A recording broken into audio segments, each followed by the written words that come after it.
Welcome, ladies and gentlemen, online. Thank you so much for joining us tonight. My name is Simon Anthony Abufadel and run the SAG Foundation Life Raft program. Yes, say my name 3 times. You will be vocally warmed up for any of these casting directors' auditions tonight.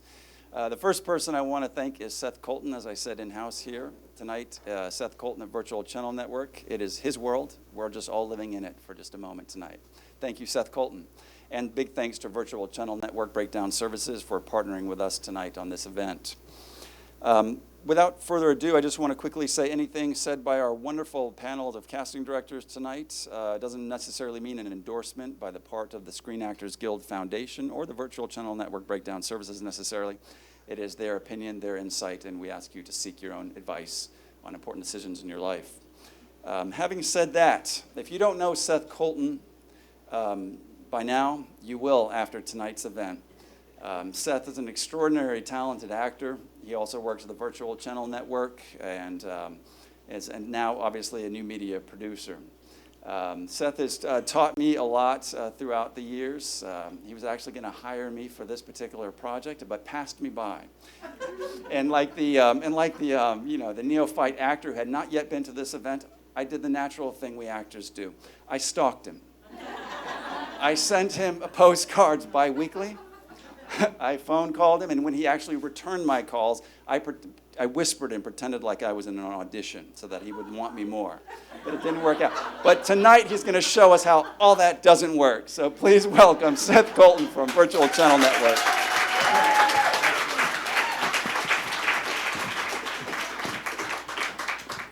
Hey guys, thanks so much for that nice welcome. And Simon, that was really funny. I will use you, I promise. Before we get going, there are definitely some people that I need to acknowledge. One of them, of course, is the SAG Foundation, which puts on these incredible events where you guys, I'm an actor myself, we get to meet so many people and learn from the best. Simon and Seth, and if you guys haven't yet met Milo Ironbear and his wife Carol, they are worth coming to the SAG Foundation just to get to know because they're such good people. So can I get a round of applause for the SAG Foundation, please?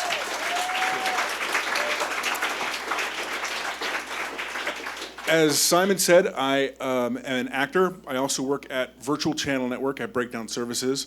Virtual Channel Network is a place where you can go for free and learn from some of the best casting directors, talent reps in the world. I hope you'll check it out. That's virtualchannelnetwork.com.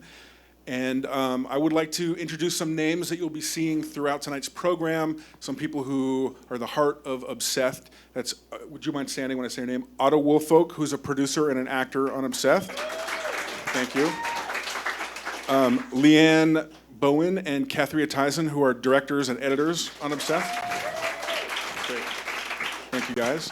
And without further ado, I'm going to introduce the casting directors. So first, I would like to introduce, and all of these casting directors star in an episode of obSETHed that you will show it to you tonight, and we'll ask questions as we go. Can I start with Michael Donovan, please? Michael Donovan just won his 6th Artios Award for Excellence in Casting. Next up, we have Mark Teschner, who is the casting director of General Hospital.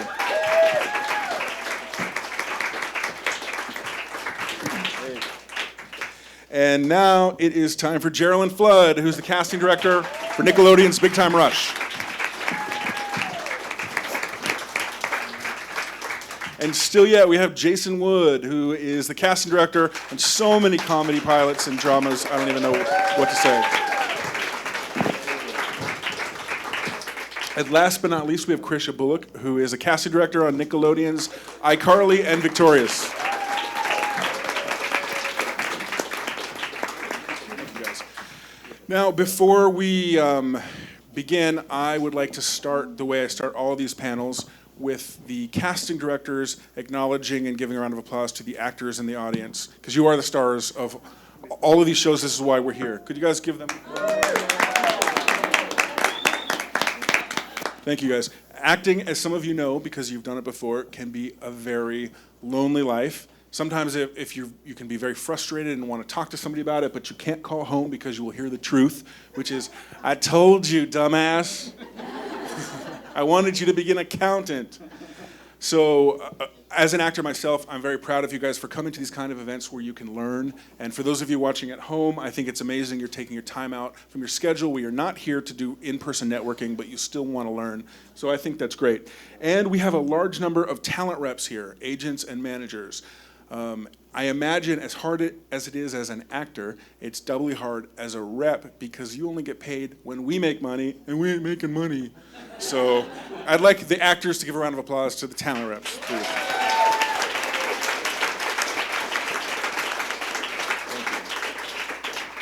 Okay, so for those of you who are here in the room, you have little cards. Those are question cards. If you don't mind, if you have a question, write on it at any time. Make sure you write your name on it and pass it up or give it to Simon. They used to be pre-printed, but I don't know what happened to that, Simon. Now you have to find your way on those cards. And if you are at home, I would like you to go ahead and, I think you can just email your questions, right? And you can delineate whether or not it's for talent reps or for actors. And what's the address? Give us your city, too. Give us your city, too? Seth is streaming the address across the screen. Seth is streaming the address across the screen. Okay, cool. Yeah, Seth Caskey. Okay, do any of you guys have anything to opening remarks before we just jump right into watching your videos? Jump. We're going to jump. Jump. Okay. Jump. This first video guest stars Mr. Michael Donovan right here, and it's called Pigeonholed, and we will talk about it right afterwards. Go ahead, guys.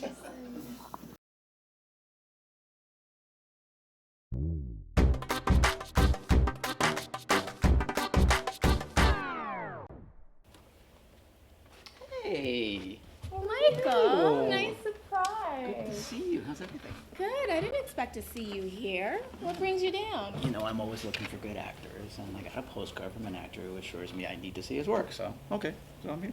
Oh, really? Who is it? A guy named Seth. He says, I hope you can make it so I can give you a bird's eye view of the best acting in town. Welcome everyone to the Future Stars Industry Showcase. We hope you enjoy the performances. Our first pair of actors insisted on writing their own scenes, so please give a warm welcome to Seth Coltan and Carla Guy.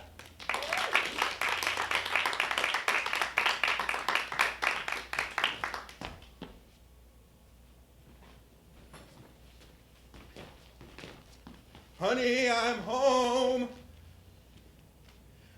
What's wrong, my little chickadee? I'm an angry bird.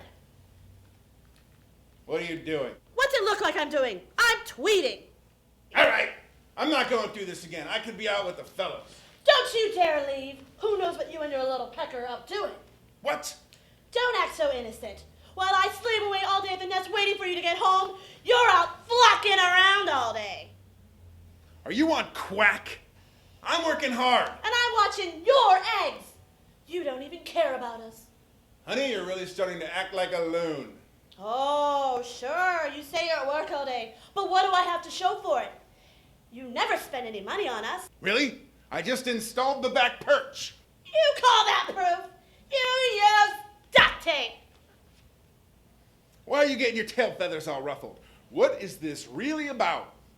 You don't show me love anymore. You used to show me off everywhere. You used to take me everywhere with you. It's because I'm molting. This is crazy. I'm out of here. Oh, fly the coop. Go ahead. I'll take care of the little ones all by myself. They don't need a father. I can take care of these fellas all by myself. They don't need a father. Don't copy me. Don't copy me. My mother told me not to marry a mockingbird. That's it. I have taken all I can take from you. You just love talking all the time, talking about nothing. Just cheap, cheap, cheap, cheap, cheap, cheap, cheap, cheap, cheap. If you don't try to control your emotions better, you're going to be flying south alone this winter. Aha! You see? You don't care about me. Maybe I do care about you. I just wish you'd start to recognize you're acting a lot like your father. What's that supposed to mean? Your father was a cuckoo bird. OMG! Oh my goose.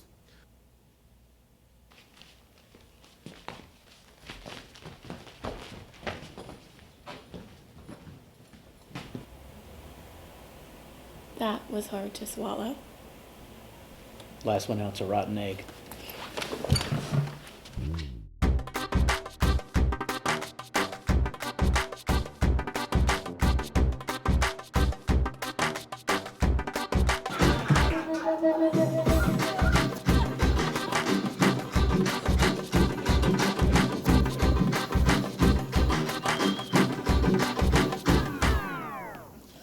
Okay, I think we're up and running. I'm sorry, I thought we would be seeing that here. Hopefully we will.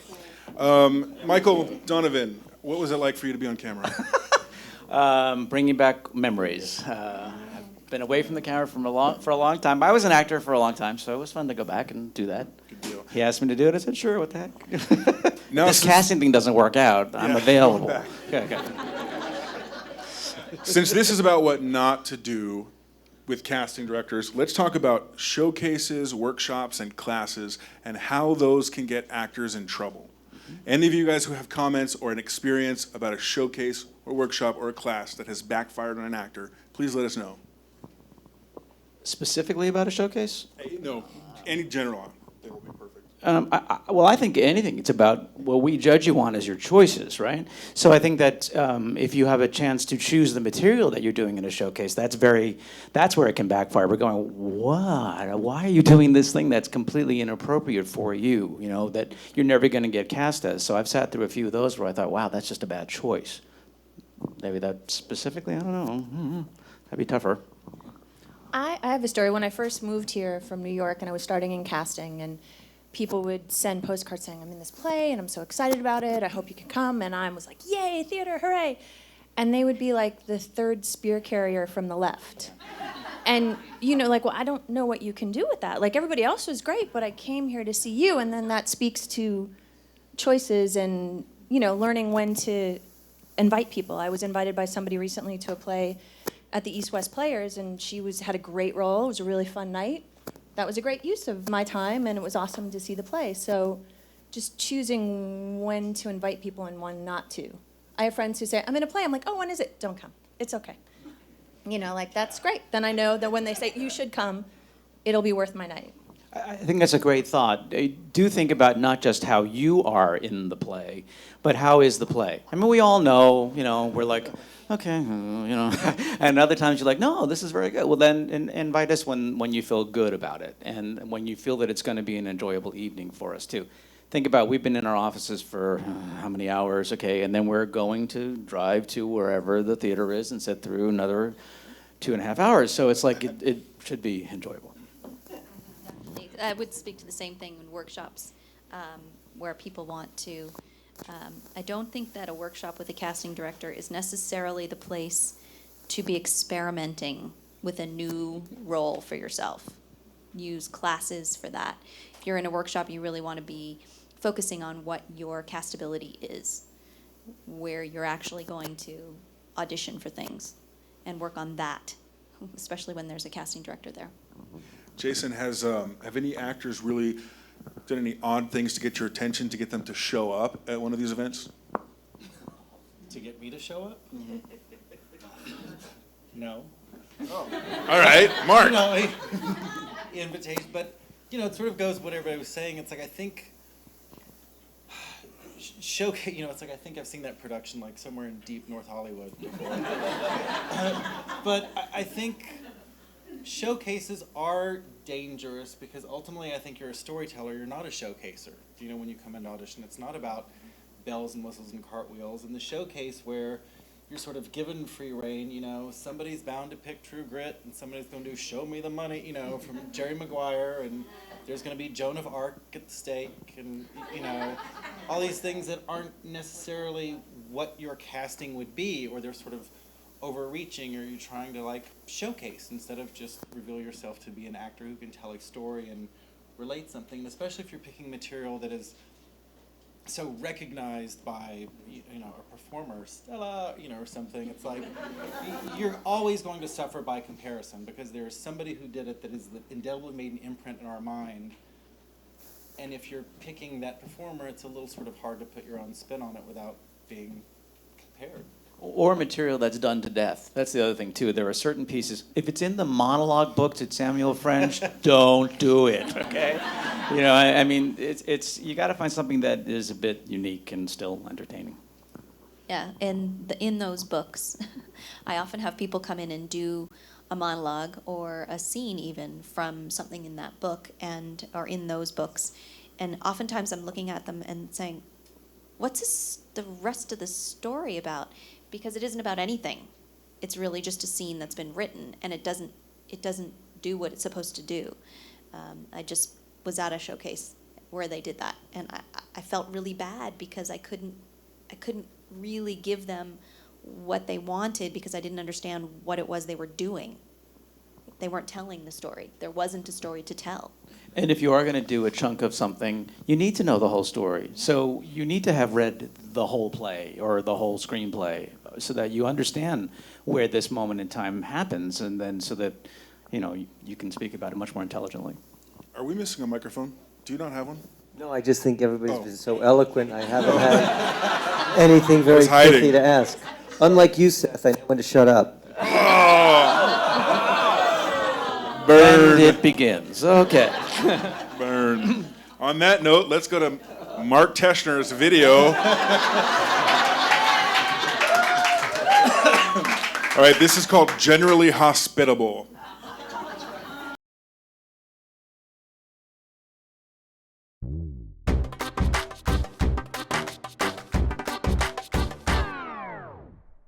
Can I take your order?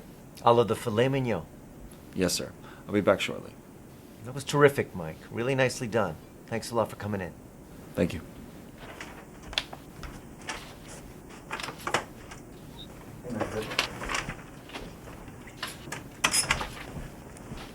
Hey, Seth. Nice to meet you.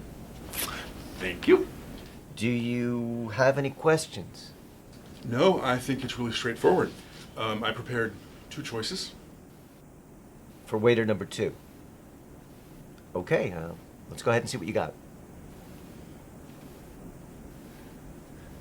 Can I, take your order?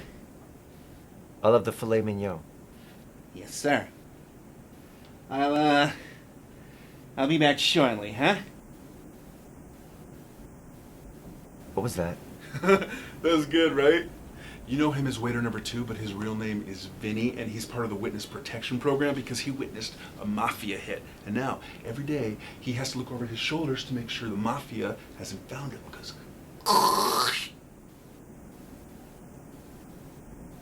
Why don't you just go with your second choice? Of course.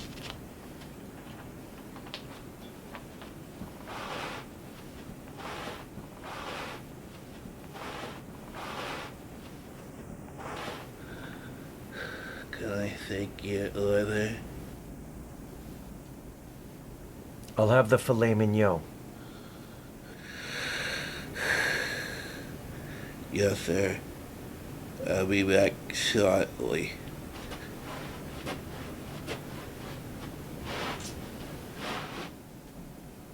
Seth, with an under 5 like waiter number 2, you're there to support the main players, not steal attention from them.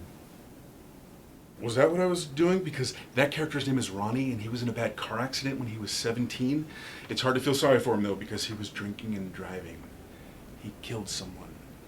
And, he'll never be the same. But thankfully, this restaurant was kind enough to give him a job so that he can regain his social skills. Okay. Well, thank you, Seth. Thanks for coming in. Oh, no problem. Do you, want to see anything else? Well, the roll calls for waiter number 2 to actually leave the room, and that's really what I'd like to see you do.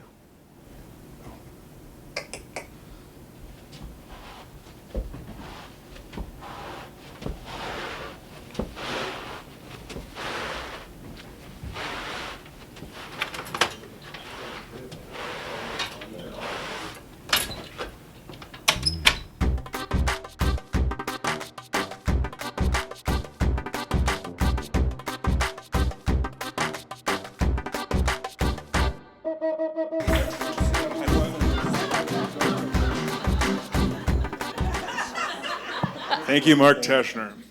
Okay, we have a lot to discuss with this one. And by the way, I got some notes. Make sure when you're talking, please lift your microphone up. So, have you guys have any stories about actors in the auditioning room getting a little too creative with their characters? I think that kind of summed it all. I think it happens quite often where actors really just take it to that level, to that next level of almost ridiculous with the material, instead of being the character, they sort of create some other life around it. And I know that it's almost contradictory because you're being told to create a life for this character and yet don't create a life for the character at the same time. But that's sort of where it lies. But has it ever impressed you when an actor's just gone way too much into the character? Like, I know it looks ridiculous, but did you ever think they're really committed? No. I mean, you can respect that they've really gone for it, but that doesn't mean they'll get the job. You know, and in the future, it'll be like, I love this, I love your energy and enthusiasm, but you need to know this room. And if you come in again, you need to... It's about control, isn't it? It's about understanding that the actor is in control. And there are times when you're worried. You know, there are times when you're going, I'm just not sure whether you understand what the boundaries are here. You know, it is, right? It's cowboys and Indians. It's playing house, right? That's what it is ultimately, right? That we do as actors, and we sometimes forget that, you know, and it becomes something else. So I like it when I know an actor has it together and then is doing a role that they can then also separate from. So sometimes I'm not sure that they can.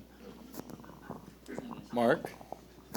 Well, you know, the thing is, I don't mind an actor or an actress going for it and really, even if it may be a little out of bounds, because if I see something interesting there, I can always say, and we can all always say, let's try it again and give an adjustment. So I don't have an issue with bravery as long as it's within the context of a choice that's organic for the character as opposed to just a choice to be different. I know actors are really conditioned to come in and make a choice and stand out and be memorable, but my point of view of that is that I think if you're an actor, you think you're memorable and special anyway. So if you play the scene truthfully from who you are, it's already going to be different than anybody else's without you having to layer in this idea of, I need to push the envelope. Making a choice just to be different is never a good choice. Right. Never. Because maybe the standard choice, if you will, if there's such a thing as standard, is the correct choice. And just how you do your spin on it is what makes you interesting.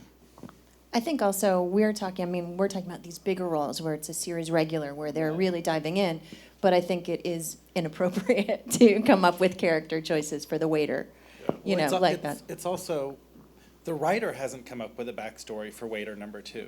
He's a waiter. There's 2 of them. I mean, it's moving it right along to like what Mark said in the video. It's about, you know, the larger characters have a story arc to tell. It's like when you come in, it's like, can you tell me about the waiter? The writer has not thought about the waiter. He's a waiter, period. So you either come in and like the first guy did, you know, I would have hired Michael for the waiter. He was good, you know. Now, let me tell you what happened with this, actually. By the way, everyone tells me you stole that scene. He was way better than Actually, you. let me tell you what happened with this. Seth was not off book, and I was. I wrote it. The hour to shoot felt like 2, Seth. But I will say that this particular video got me called in for a different soap opera, and I thought, obviously, they liked the character, so I went into producers and I did it, and the producer looked at me the whole time like this. And so I should have learned my own lesson. And Geralyn, you were going to say something about this character thing. When I worked for Jeff Greenberg as his assistant back in the day, we worked on According to Jim, and we would make the joke that's like, it's not according to the waiter, it's according to Jim. So, you know, and as you say, it's your job to get the star from point A to point B, so do that in a, you know, in your own way, bringing your own self to it, but then moving on. Right. One of the things that Mark's character in this was trying to do was to give direction to the actor. Are there times in the room where you have given direction that hasn't quite gone the way you were hoping it would?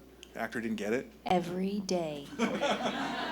Every day at some point or another, somebody is going the wrong direction with a role, and I say, okay, do it like this, and this is really where we're coming from, and have a little bit more of that, and they, for always, okay, great.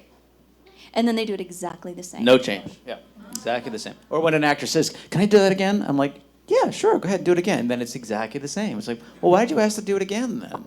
What's the point, you know? And instead of hashing it out, being like, wait, you mean faster like this and that? They think agreeing is what gets you a little further along. Like, Right. Yep, I know exactly what you mean. When you can look at their face and they don't know what you mean, they just think I'm going to be nice and agreeable, and that's going to go a long way. Now, how would you feel if you gave direction to an actor and, you know, we need to think about these things. It's hard sometimes to turn on a dime.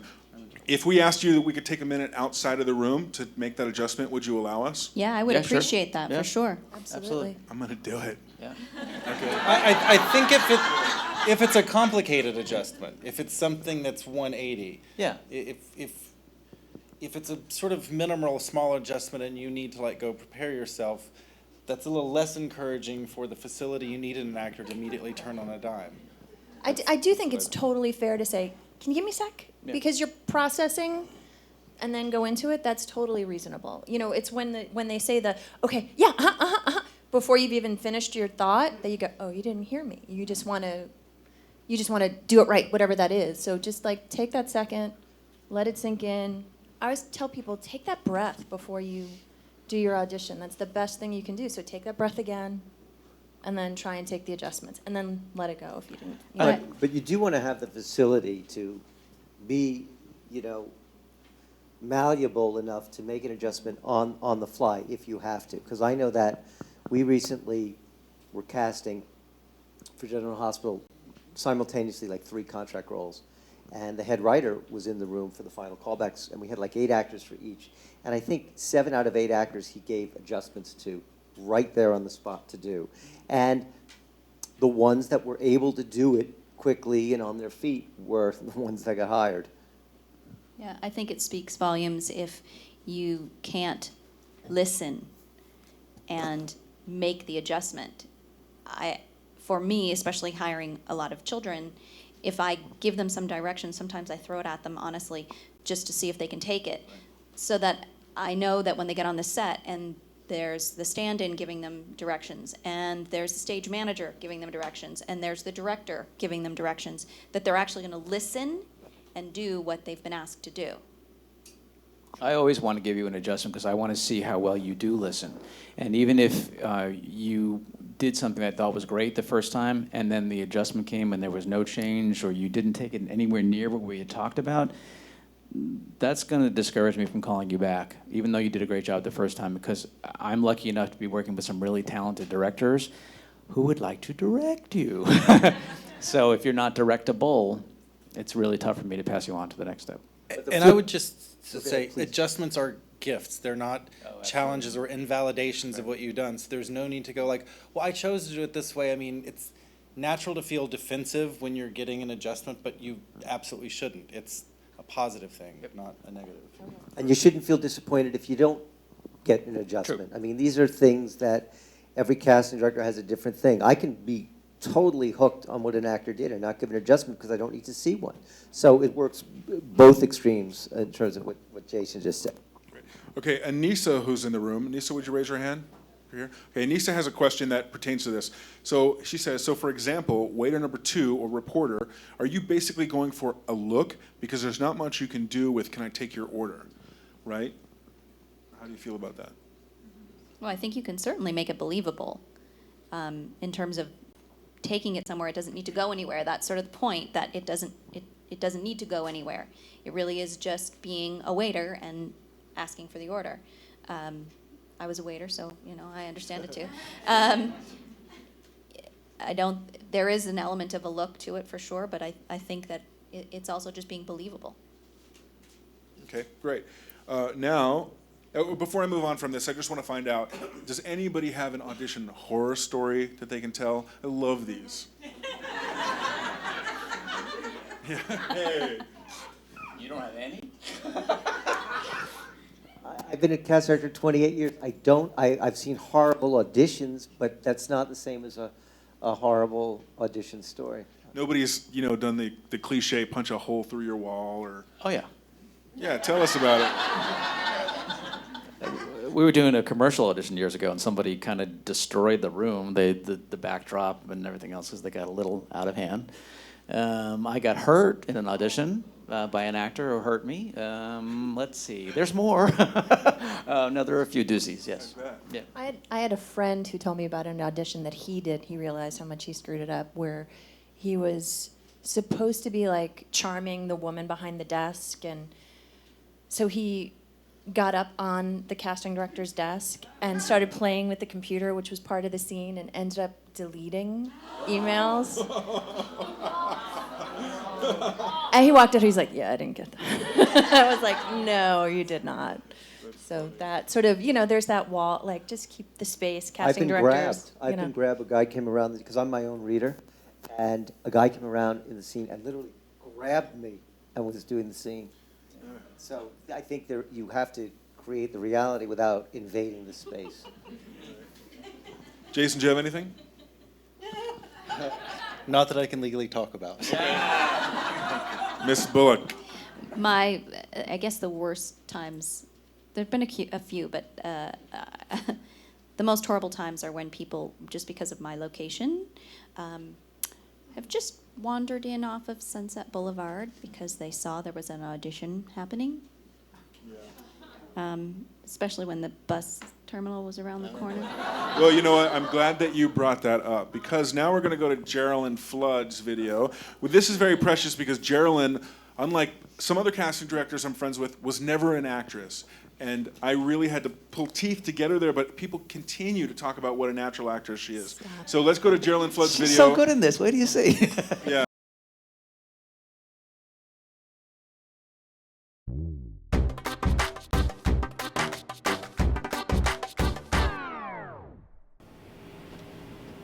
Oh, I'm sorry. I must have walked into the wrong office. No problem. I'll just be leaving now. Okay.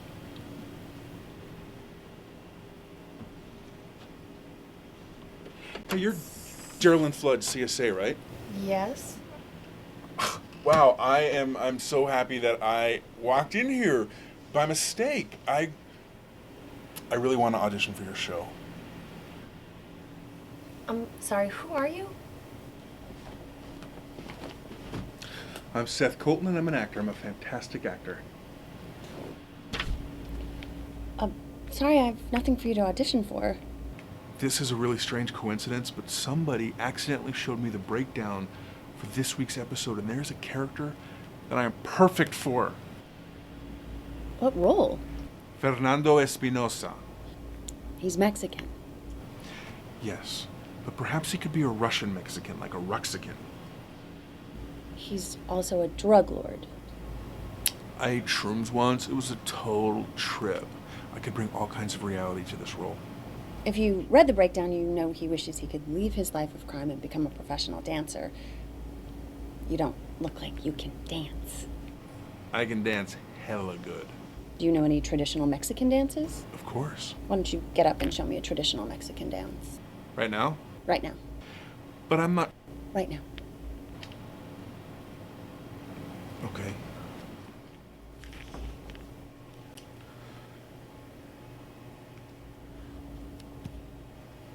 One Maca, two Maca, three Macarena, four Maca, five Maca, six Macarena, seven Maca, eight Maca, nine Macarena. Hey Macarena, yo!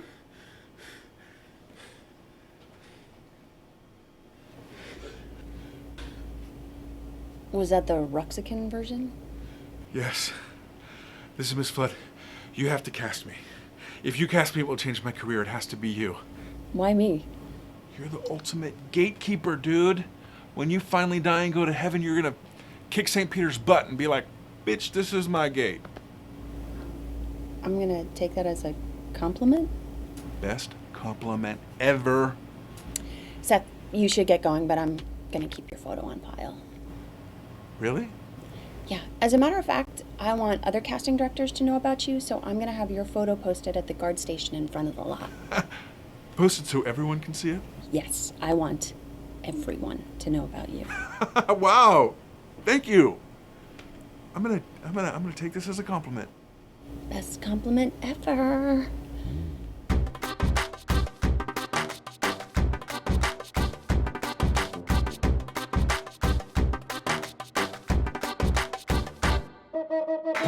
That was great.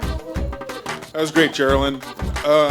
So when we last left off this conversation, we were talking about crashing auditions. Let's talk a little bit more about people who have had experiences with actors who have walked in and assumed they belong there. Well. Make sure you hold it really close, please. Okay. Last year, maybe 2 years ago, Tammy, Billick, and I were in our offices. It was probably around 6:30 at night. It's the time of year where it gets darker. Our assistant had gone home. This guy sort of wanders all the way back in, appears in my door, and he's got a picture. And I'm like, we'll just leave it at the front of the box. And he's like, no, I have a monologue. I'm going to do it for you. And I'm like, no, I'm busy. You're not. You leave it. So we proceeded to sort of have this unfortunate negotiation where I'm like, no, I'm not listening to your monologue. It's great. It'll make you a lot of money. How? But so we're negotiating. He sits down. Well, if anybody knows Tammy, my partner, it's like she's a bit tougher than I am. So she comes in. She's like, get out. We're going to call the police. And the guy eventually sort of got up. But then on the way out, he pushes all the stuff off the front desk, pushes Tammy out of the way. And by this point, I'm now mad. So unfortunately, I start chasing him down the hallway, screaming, I'm going to kick your ass, you know. Well, he gets to the elevator, and by then I'm thinking I'm running fast and loud and scary, and he turns around and pepper sprays me. So the fire trucks came, the police came, you know, and there were a few things I really can't talk about that happened after that. But they, you know, we had his picture and resume, and the police got him, and then it's like, well, they called him in Ralph's, but I kid you not, and this is why I think resumes are very important. Don't be crazy on them. His address was the Fortress of Solitude. His special skills were teleporting and Quidditch. But it's like I was pepper sprayed. It was all in the opposite building, and the elderly man who owns the building comes in. He goes, "I guess you learned your lesson a moment." And he goes, "Next time, listen to the monologue."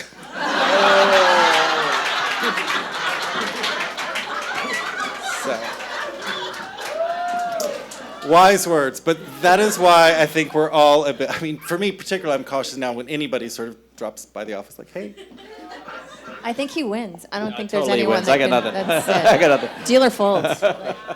But you know what? I will say, I often hear actors being frustrated with who don't have agents about coming in for an audition and their lack of being able to do it because you only release breakdowns to agencies. Well, I think we just got an explanation why that is and why you want to make sure that you're working with somebody that you know the reputation of and that you have a relationship with, because that's crazy.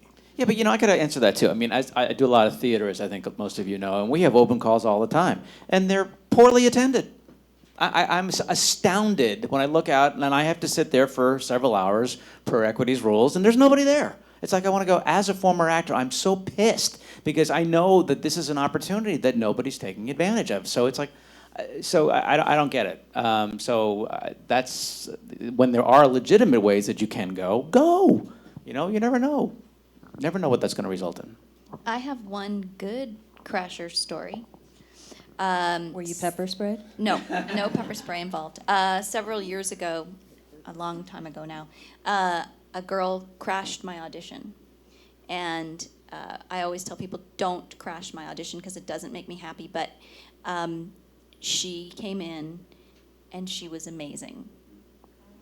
And I will forever know Robin the Crasher.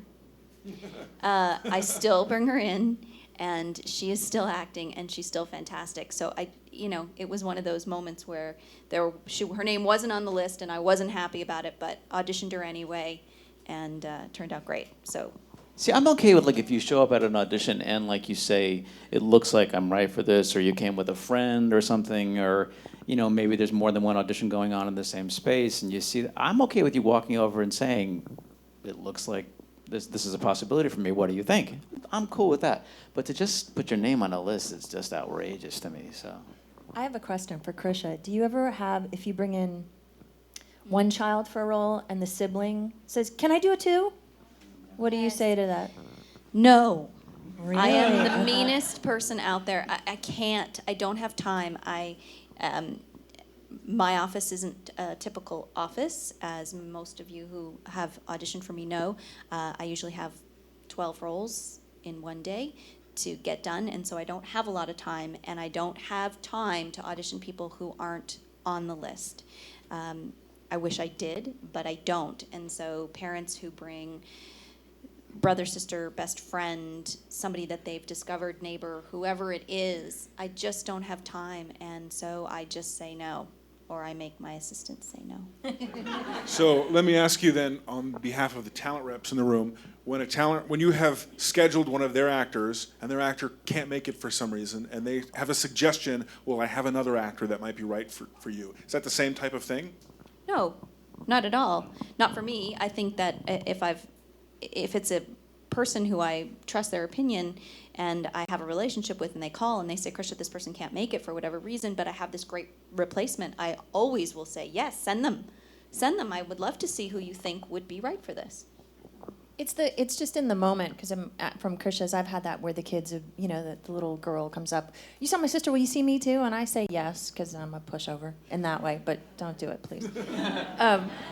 But I also feel like the parent should have said something and not have them, no, this is your sister's and don't do that. So that's what I was asking because I feel bad for the little one. They don't understand, and it's the parent's job to say, no, honey, this is your sister's turn. You'll get another point.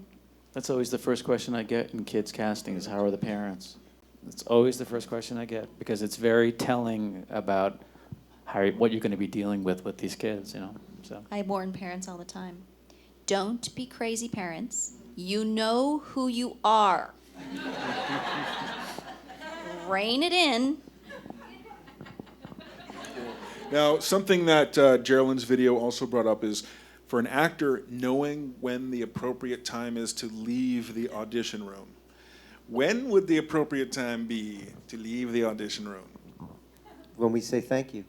I mean, seriously, it's as simple as that. It means we've seen what we need to see. And I always tell actors, don't come in to try to engage us. Don't try to be our best friend. Don't try to get the job. Just come in to do good work. And that way you come in, you do the work, you leave, and you've got your stamp put on that. There's a way to exit gracefully. My producer will sometimes say to me, they don't really know how to leave the room, do they? Because they're hanging in. I just think there's great dignity in doing the work and knowing that you put your stamp on it and thank you and you leave. Well, and that's why, unfortunately, we're not going to talk about you in front of you. So so we can't start talking about the audition you just did until you've left the room. So you can either drag that out, and then what we talk about is how hard it was to get you out of the room, and we forget about the work you did, or it's like gymnastics. Flip over, land, raise your hands, even if you're on your butt, smile at the judges, and get off the mat. There you go. And then we'll hold up the scores. It's kind of like any relationship, the person that's like pawing at you that won't leave you alone, you're like, right? But the person that is like, they're a little standoffish or a little tougher to get to, like, we're interested in that person, right? So I spent a lot of my time chasing people down the street because the producer goes, maybe we should have had him do, and it's like, racing after somebody. But you did the right thing. You left when you were supposed to. So I think absolutely, thank you is a great way. That's my cue. Out. Okay. This was not part of the video, but I want to ask you, because we got some follow-up questions about this, about staying in touch then. And is it appropriate to try to friend you on Facebook or something like that? Let's talk about it. Like Krisha, for instance, I believe you have a Facebook page dedicated so actors can keep in touch with you. Yeah, I know that I'm not doing what everybody else is doing, unfortunately. Sorry, guys. I have a Facebook page for actors to keep in touch with me, and they do, and it's great. And I love that they'll send me a little blurb, and I don't typically respond. You might get a happy face or I liked it. That's sort of it, but you know that I've read it.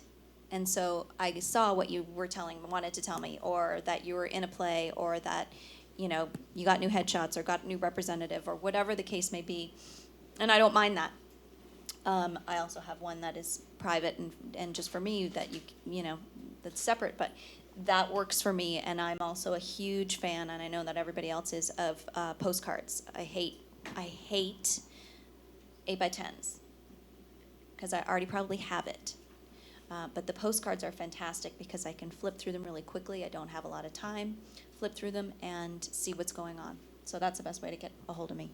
And I think it should be the same postcard. Yes. Get a picture and stick with it, not 12 different postcards that you're sending all the time just because, it's not going to, like, golden arches. That's McDonald's, change it up. I have an email address to people that I send out. Some of you have it. We'll see if it comes out later on today. So they email me, and most of the time people are great. Just like, this is what I'm doing, just to try to be more eco-friendly. And I know how much you guys spend on all your headshots and all of that sort of stuff. So, and then you can just, attach a JPEG or your IMDb page or whatever it is. And most people are great about it. A couple of times I've had to say, like, okay, I know you're out there. Don't worry. Shh, it's okay. And then they stop, But how did they get that email address? I mean, did they audition and say, can I keep in touch? What's your email? Showcases or workshops, I'll give it out. So it's some people that you've met that you feel a little bit of affinity towards. Right. Got it. Okay, we will move on to Jason Wood's video. Now this one is one of my personal favorites because the monologue you see in this, I made the mistake of actually doing in real life. It didn't work for me then either. And Jason's amazing.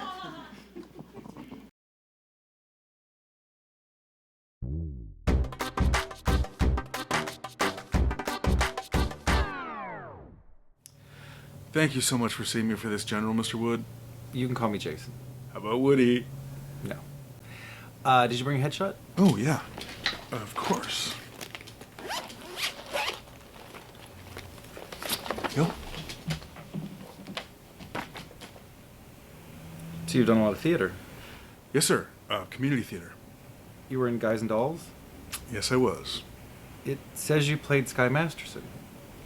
Yes, I did. You're a character actor. Even in community theater, I'm not sure I'd believe you being cast as the lead. I come from a very ugly community. I played Big Julie. Don't lie on your resume. Okay. So I asked you to bring in a comedic monologue. Which one will you be performing? Well, I wrote one. I went through like all the monologue books and movie scripts, and I couldn't find anything that I thought was funny. Nothing. Nothing? No. I like physical comedy. You're gonna like this. It's funny. It's about Uncle Morty. He's always wanted to be an actor, but he fails at everything. I mean, the guy's got the worst luck ever, and now he's stuck performing magic tricks at little kids' birthday parties. Should I just perform it for you? Why don't you?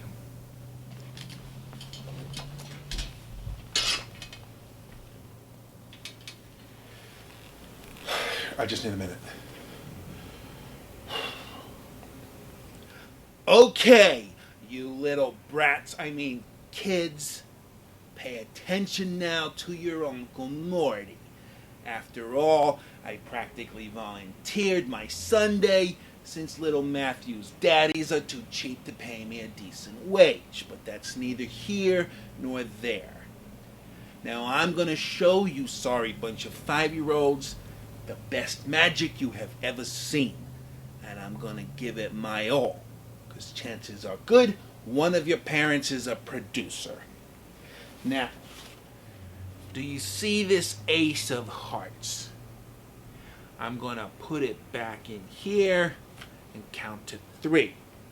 1, 2, 3. And now it's the king of hearts for the birthday boy. Hey! Don't you throw nothing at me, you little girl.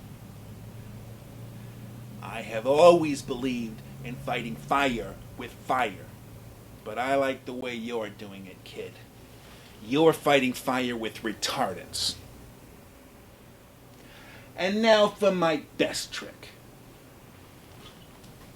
I'm gonna take this magical tube and this ordinary jug of water.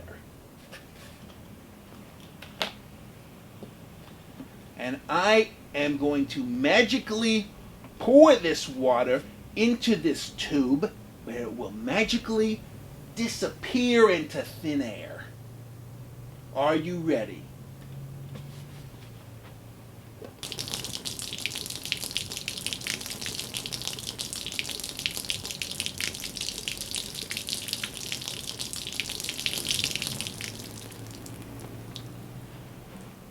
And scene.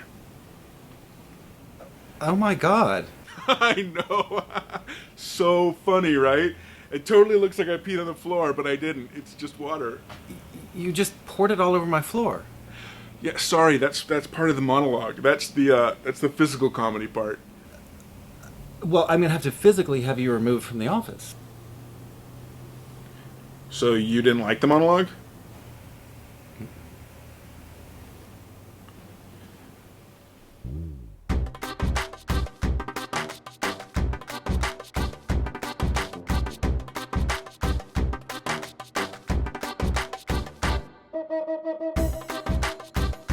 I also have to say Jason was not an actor as well, and Jason, I thought you did a great job in that.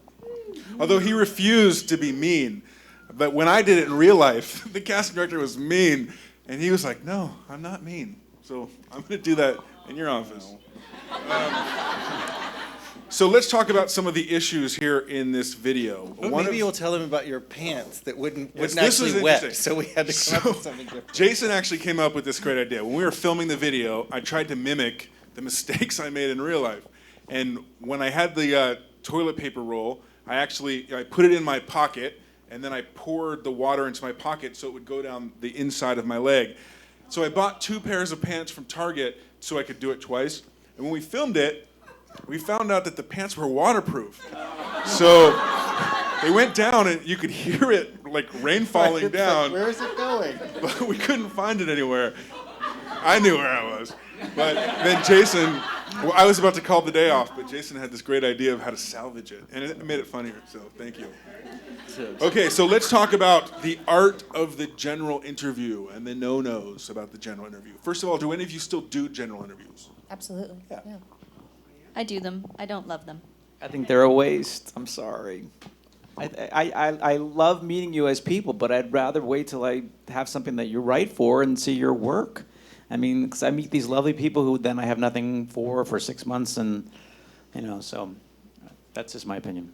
Yeah, it registers more with me to just read an actor for a role. Yeah. But if they're not being called in to be read, how will they More get of on a your chance radar? of being called in to be read for me than to get a general.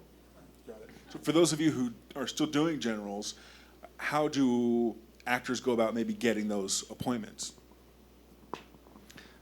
Referrals, friends, agents. I mean, it's usually somebody who, a friend of mine will say, this actor just moved to town. And I think generals, for the most part, can sometimes be a waste of time or impact neutral, because I feel like I've sat there and interviewed somebody for a job and kind of done all the work instead of somebody revealing some sort of comfort with themselves or spark, or, not just sitting there talking about the craft. And I study here, it's like, okay, well, yes, but who are you? It's like, what is it about this general that sort of, I remember Matt Sukri, who is on The Good Wife, him, like, it happened, he'd moved here from Tennessee, and somebody called and said, will you meet him on a general? And it was one of those weird things where I met him, and he was just so compelling and interesting as a young actor in town, and it never happens this way, but we took him, somebody had just fallen out of this little indie movie, and so I took him over to meet the director, and the director hired him, and then I had his audition from that, and we were doing Young Americans, and they added a part, and I'm like, look at this kid who just moved to town, and they wrote him in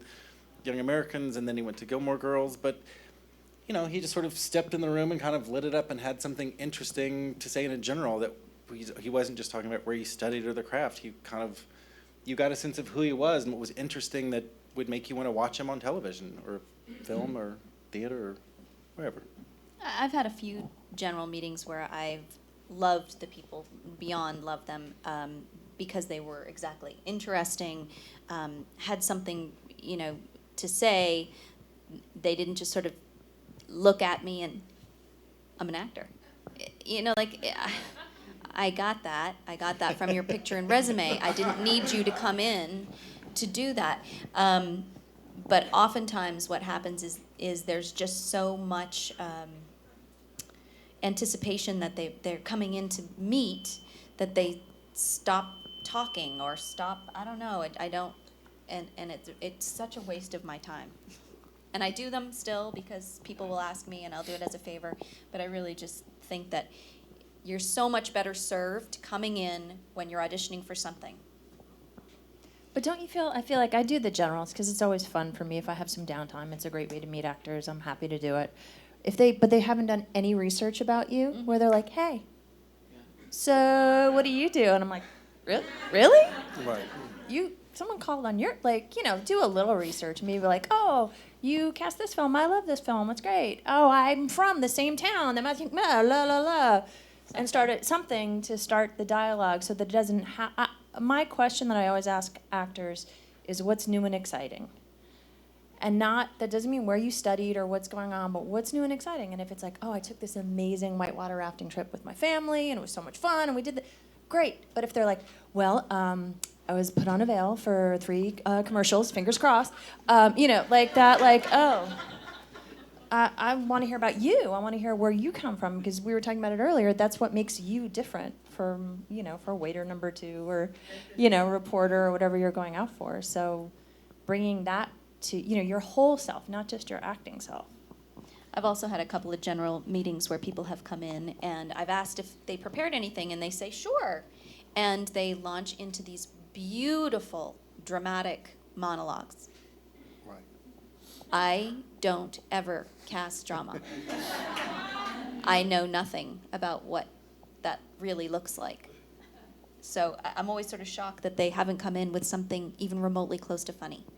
I think that speaks to what you're saying too about being informed about who you're meeting, whatever it may be. I'm astounded when people come in and haven't done any research whatsoever into maybe the writer or the director or who's involved with this project, because then you have a sense of what the style of the piece might be, or at least something to talk about. Like you said, what if the director starts to engage you in conversation and you don't know what this guy or this lady has done? You should know, and you should be able to talk about it, I think, intelligently. So.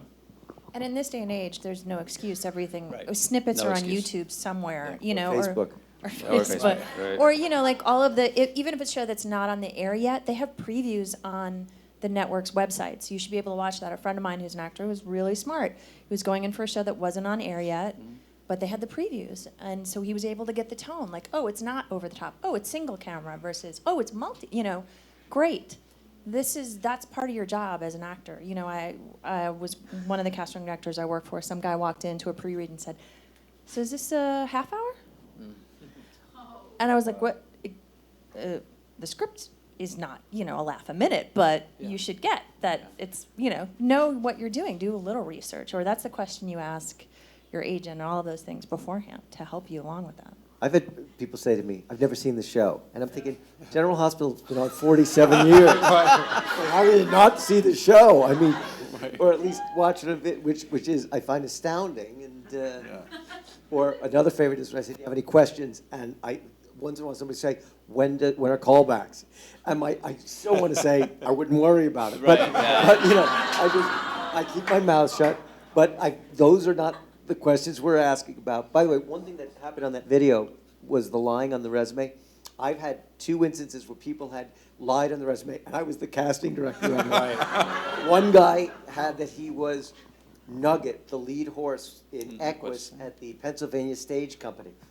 Well, I cast that in 1984. This was a while back.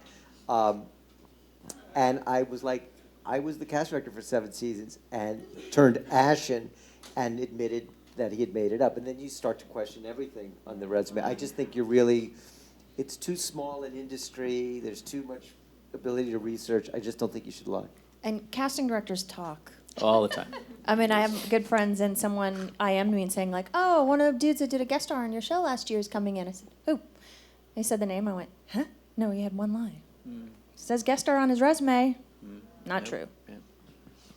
I've also had that happen where a young actor came in and had written that he had done a play at a particular theater in Toronto, Canada.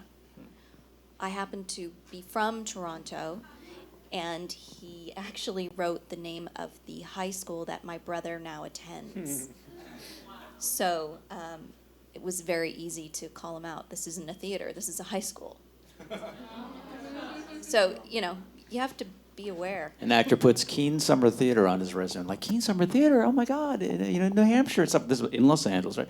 And I can see him going, yeah. And I'm wondering, he's getting a little nervous now. I'm going, wow, you did that show. And I said, and what role did you do? And all this stuff. And now, of course, I'm doing this. Come on, baby, come on, okay?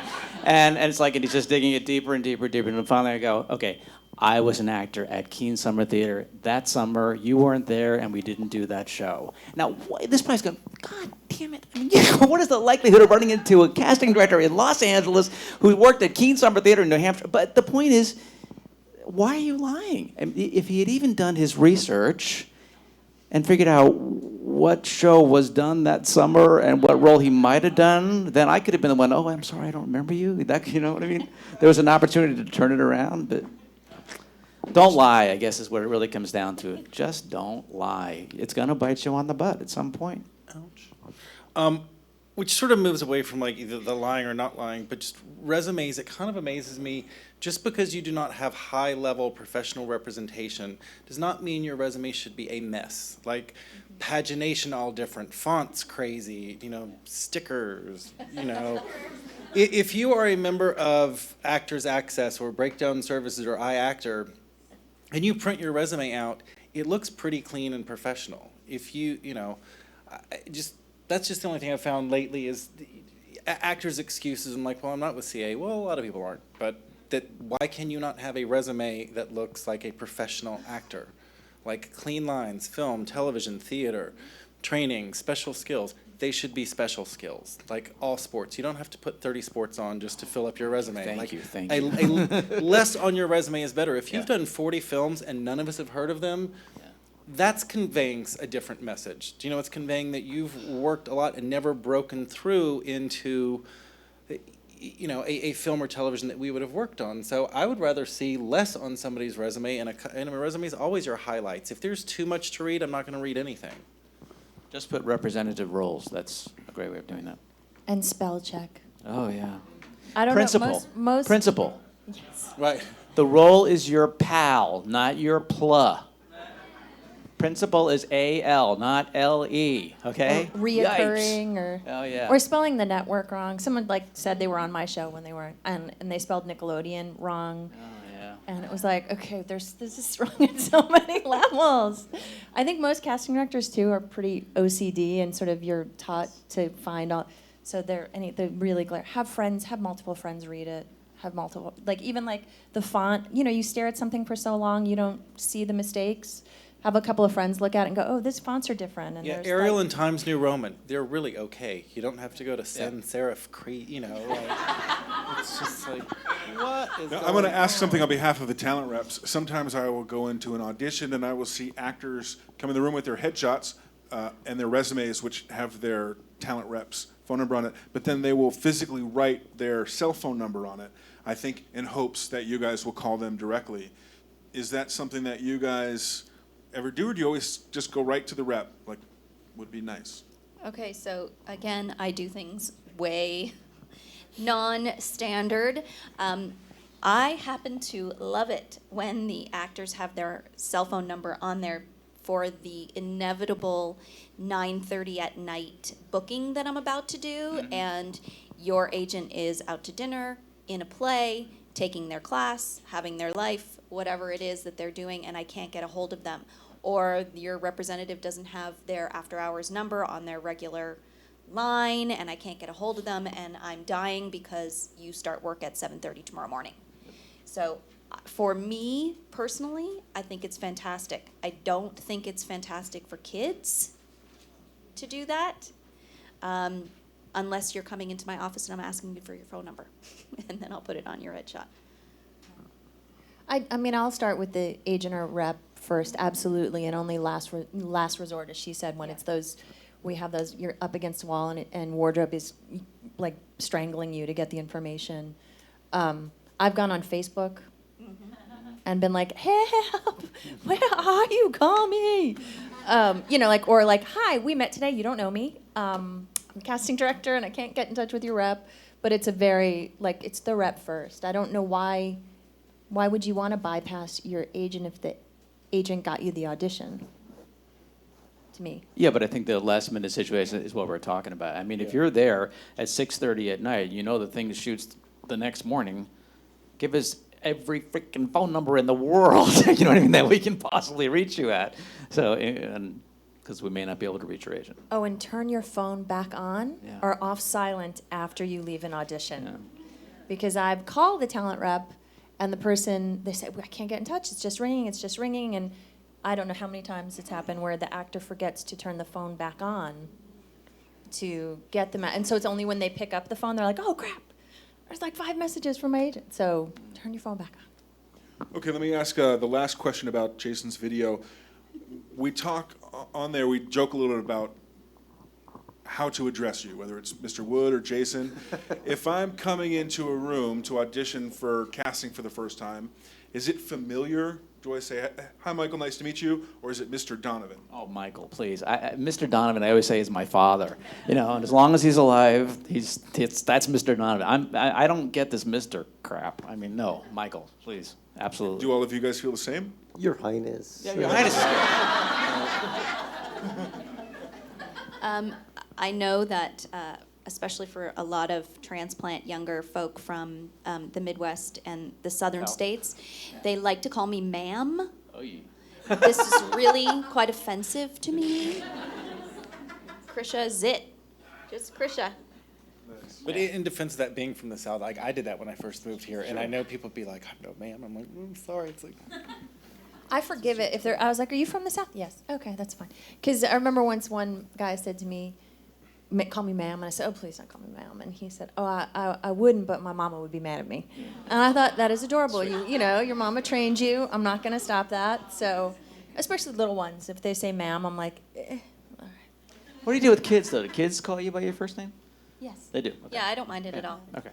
Very informal business. I mean, Yeah, it really when is, somebody yeah. calls me sir, I want to kill myself. Right. You know, Yeah. it's just. You just feel old. Just, might as well, you know. Also, it kind of blends that feeling of like we're all in it together. That it's not a, you know, like, well, yeah, I know your name, you know mine. Go, let's do this. And along those lines, we need you just as much as you need us, you know? So this really is a collaborative process, right? We want you to be good. Cool. One thing Geralyn mentioned earlier was about casting directors talking to each other. That is going to lead us into our last video of the evening, Krisha Bullock's video, which is called Heart and Soul.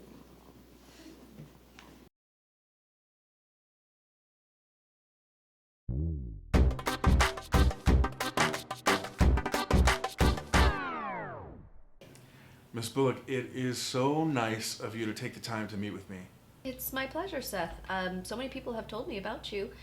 I'm not sure why. Me neither, but that is really exciting. So, what can I do for you? Oh, well, I am a terrific actor. I really am. But auditioning is not working out so well for me. I'm sure it's nepotism. Uh-huh.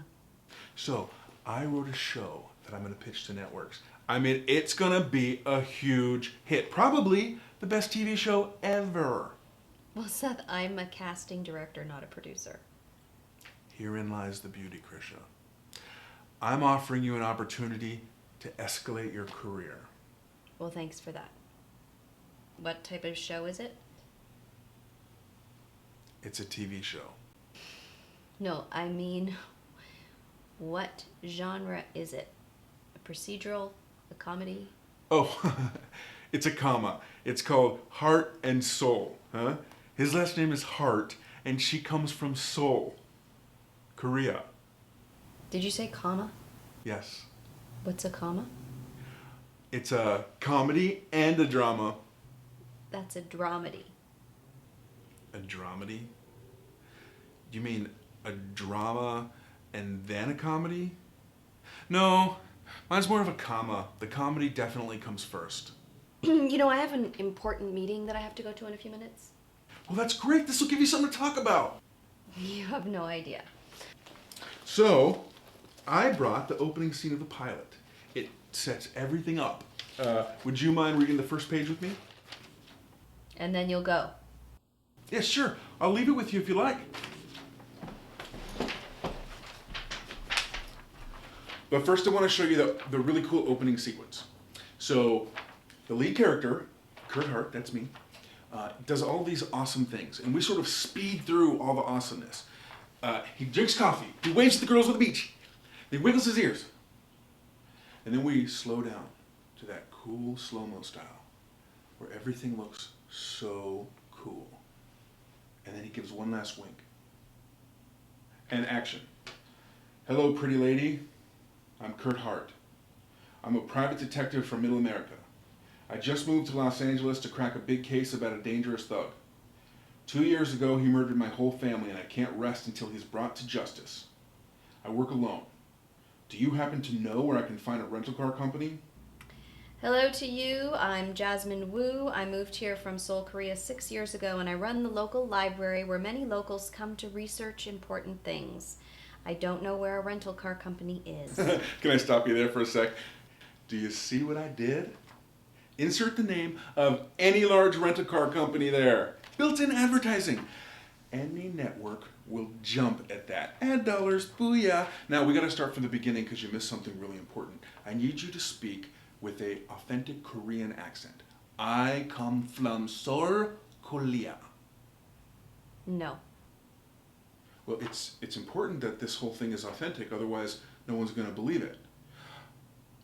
Oh, maybe this is a drama and then a comedy. It's a drama comma.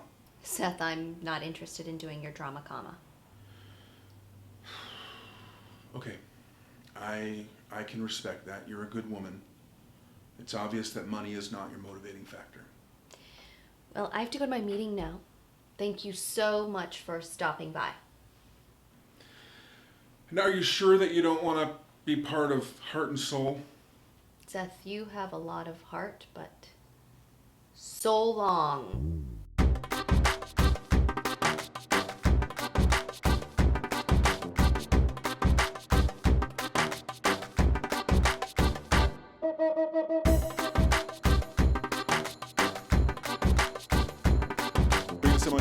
Can we take a moment to applaud this guy? Thank you. Funny stuff. Okay, I would like to find out if you guys have ever had any actors in your office feeling like they were doing you a favor.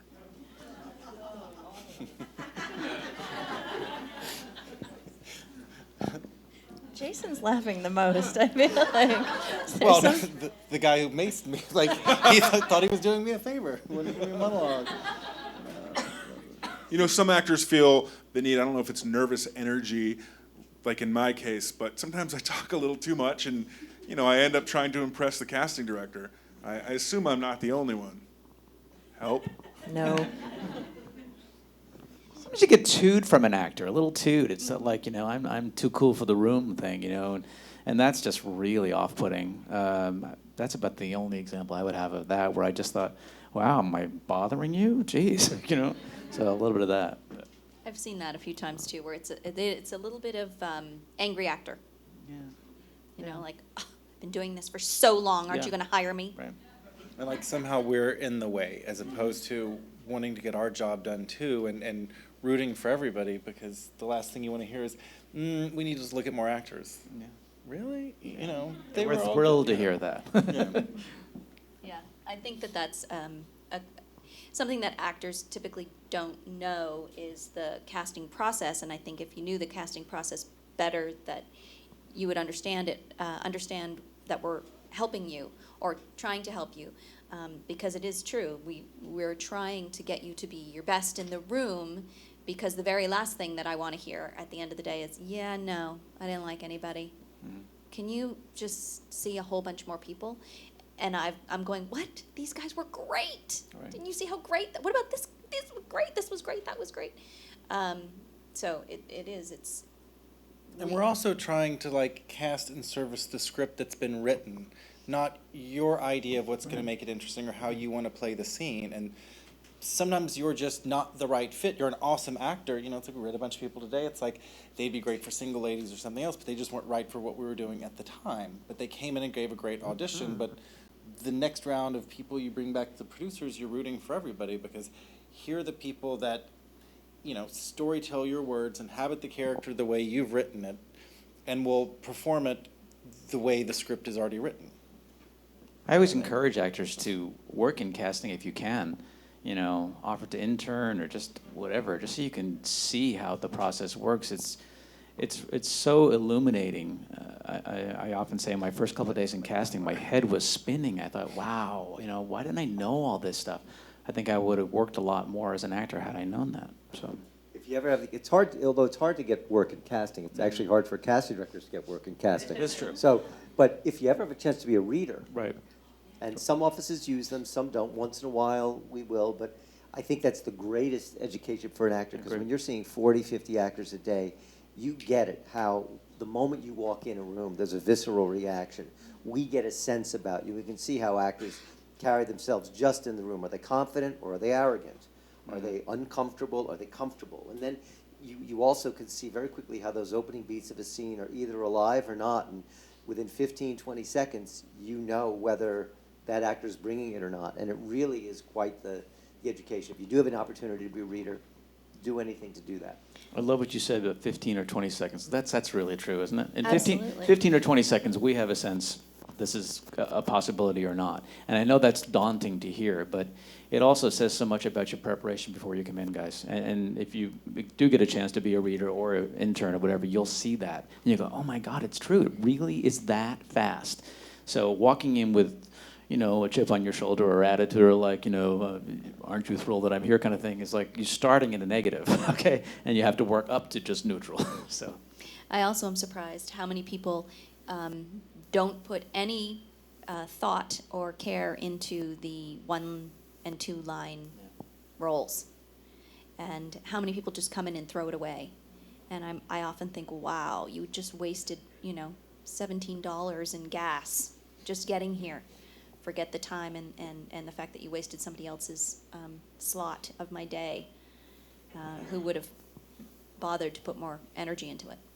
Or just lack of preparation in general, I would say, is really one of the most frustrating things I think that we deal with. It's because we have a limited amount of spaces in a day, and you know there are a lot of people that we didn't bring in who are people that are our friends, who we thought weren't as right as you, and then you didn't even take time to prepare it. It's just incredibly frustrating. And it's also very, very hard to collaborate with actors and give them adjustments and direction if they don't watch film, or if they don't go to movies or watch television. Right. Do you know what I mean? I'd be like, you know, it's sort of like Christine Baranski's character on The Good Wife. Don't see that. Okay, it's sort of like, do you watch Hot in Cleveland? Nope. Then I'm like, okay, well, I have no way of reaching out to you and conveying to you what we're looking for if you have no point of reference to what's going on in the entertainment business. You've got a headshot and a resume, but really that's all you need to do? I don't, you know. My husband yells at me because this time of year, our DVR is filled with every single TV show that's, you know, and he's like, Colbert Report didn't record. Sorry.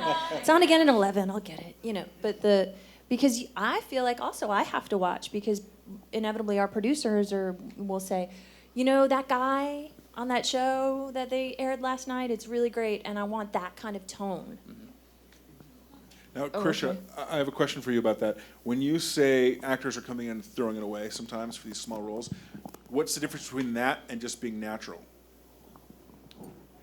I mean that they haven't done their homework. They don't know what the show is about. They don't know. I find it. It's that walking into the room and like, okay, I'll just do the one line. It's so easy. And it's beneath me. Yeah, there's sort of that sense of it, exactly, and that if it's a line, for example, hey, so and so needs you in the cafeteria, whatever it is, even just the thought of if that were me needing to tell somebody that, you know, give this message to that actor, if it wasn't important to the scene, it wouldn't be written. So it has a level of importance to it. You just have to do it as you would do it if that. The magic is being able to take words written on a page and making them sound like they're words you just thunk up. Got it.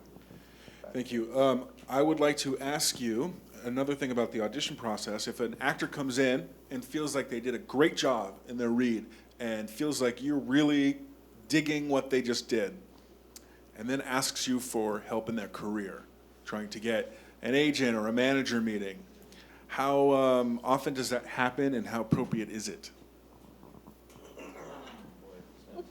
Well, it's especially if they've been sent in through an agent or a manager. It's a little awkward.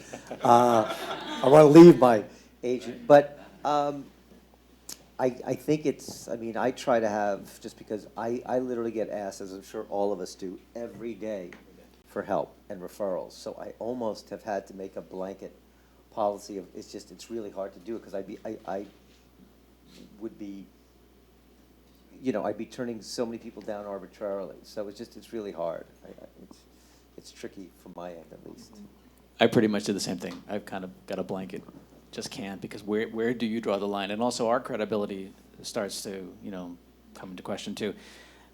Does that mean I never do? No, of course that's not what it means. But it just means I think it's got to be someone who you know more than just one audition. Maybe you've seen them in several things. You kind of know what's going on in their career. You've been encouraging to them and supportive to them. I think maybe those are reasons why it would be appropriate. And it happens, and I'm in the same boat where I get often asked, and asked by people of all levels and ages, and it's a really hard thing to decide who you're going to try and help and who you're not going to help, because they're not at a certain level or whatever. And then there are those actors who have had huge guest star parts on my show that I can't get one representative to take. People that I really believe in, people who I think are going to have huge careers if they could find one person to believe in them besides me. So it is a really tough situation, whether to do it or to not do it. I do it on occasion, but what I say to the actors, instead of like, help me, it's like, give me 5 agencies you're targeting, and I'll tell you if they'll be right for you. Because when someone says, who do you think I'd be good for? And I thought, like, that's not my job. You need to do the research. Again, do the research, figure out, with the advent of IMDb Pro and seeing who else, that they represent, who's in your wheelhouse, are they similar to you, are they dissimilar, all those things, do that research, then come to me and say, when I do it, here are the 5 people I'm targeting. Oh, these 2 I think would be great. I actually do know somebody here, I'll make a call.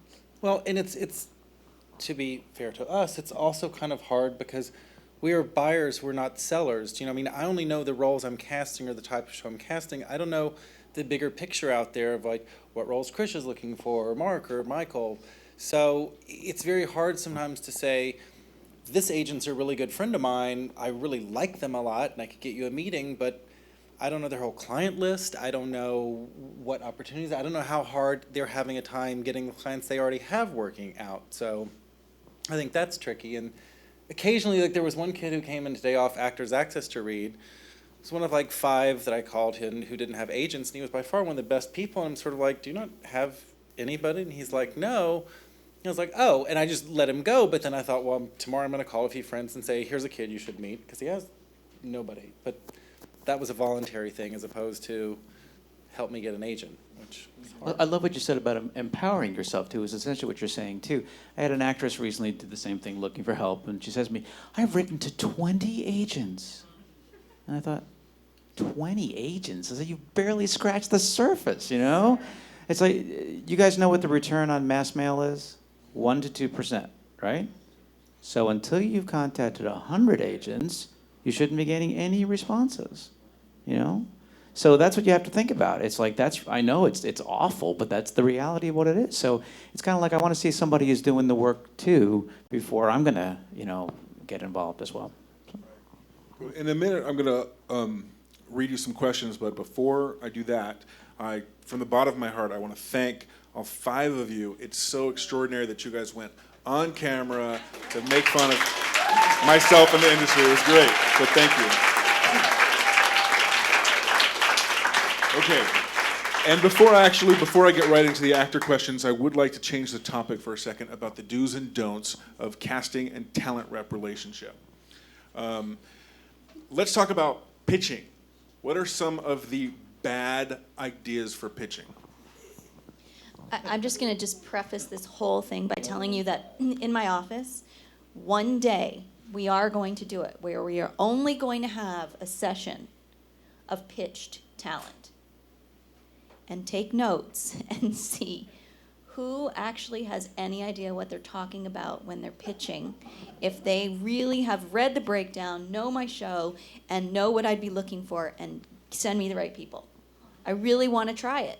I don't have any time, but I really, really want to try it. Is that because currently the people who are pitching to you, sometimes you're getting pitches and you meet the actor and it's nothing like what they said? That does happen. I mean, listen, it goes both ways. That sometimes you get an actor who is beyond phenomenal on a pitch, and you're so thankful that you saw them. But I have to say that typically what happens is they're so not right for the part. Typically for me. Doing a movie right now, and in a pitch from an agent, I'm not going to say who it was, obviously, for the same role, he pitched me an actress who was 42, and then the next actress was 65. And I'm going, really? For the same role? Well, she looks amazing. I'm going, okay, but come on, really? I mean, I can understand if we did a few rounds and weren't getting it, then I could see the agent might call you back and say, maybe you should look at the script. This actress looks still great, but I want to go, come on, not within the same conversation. I thought that was weird. So I think sometimes you deal with that, but generally I would say the agents are great about pitching, wouldn't you? Typically I have good, it's... And the managers really know their clients. I think the managers are, because it's such a personal thing too, so. But I think we're all actor and agent friendly. I mean, I think we all on this panel happen to be, but what's frustrating is when an agent or manager will just throw out everything against the wall to see what sticks, and they really miss the tone of what was written. And then for me, there's a difference between getting creative with your submission and really understanding the tone and the vibe. And the one that doesn't understand the tone and the vibe is somebody that then I'm not inclined to see their clients again. I was recently reading something for an 18-year-old girl, and one manager said to somebody, and I swear from the picture I thought she was 18, she probably was about 32. Right. And it would make me question that relationship with the manager. So I think it's a fine line between being creative with the submission and just throwing it out because you have clients in that ballpark area. One of my best friends is a manager, and in 22 years at General Hospital, I've never hired a client of his. So it's not like, and we joke about it, it's not about, I like the guy, he's a good friend, but if you don't have what I'm looking for, you don't. And I think it's a very tenuous relationship with casting directors. We're under a lot of pressure every day to find people. We don't want to hear that keep looking thing. And so it's frustrating when you've given your time to a pitch and the person walks in and they're nothing remotely what was pitched to you. I love it when an agent or a manager says, I'm sorry, I love it when an agent or a manager says, I don't have anything. Yeah. That's great. It's like, as opposed to, BSing me about, something that would be maybe in a very remote way, but it's great. I love the honesty. Or they keep pushing you on somebody, it's like, yeah, but if you go a different way, it's like, well, right now the people who've hired me want to see this, so when they come around to your version, which they're probably not going to, we're open to it. But right now, she's 18 and Caucasian, not 42 and Latina. I can't do anything but what's written, I also find it interesting that I'll get the very same actor pitched every episode of my show. Yeah. All the time, I get the same phone call from the same representative pitching the same client that I have seen and is not right for the show.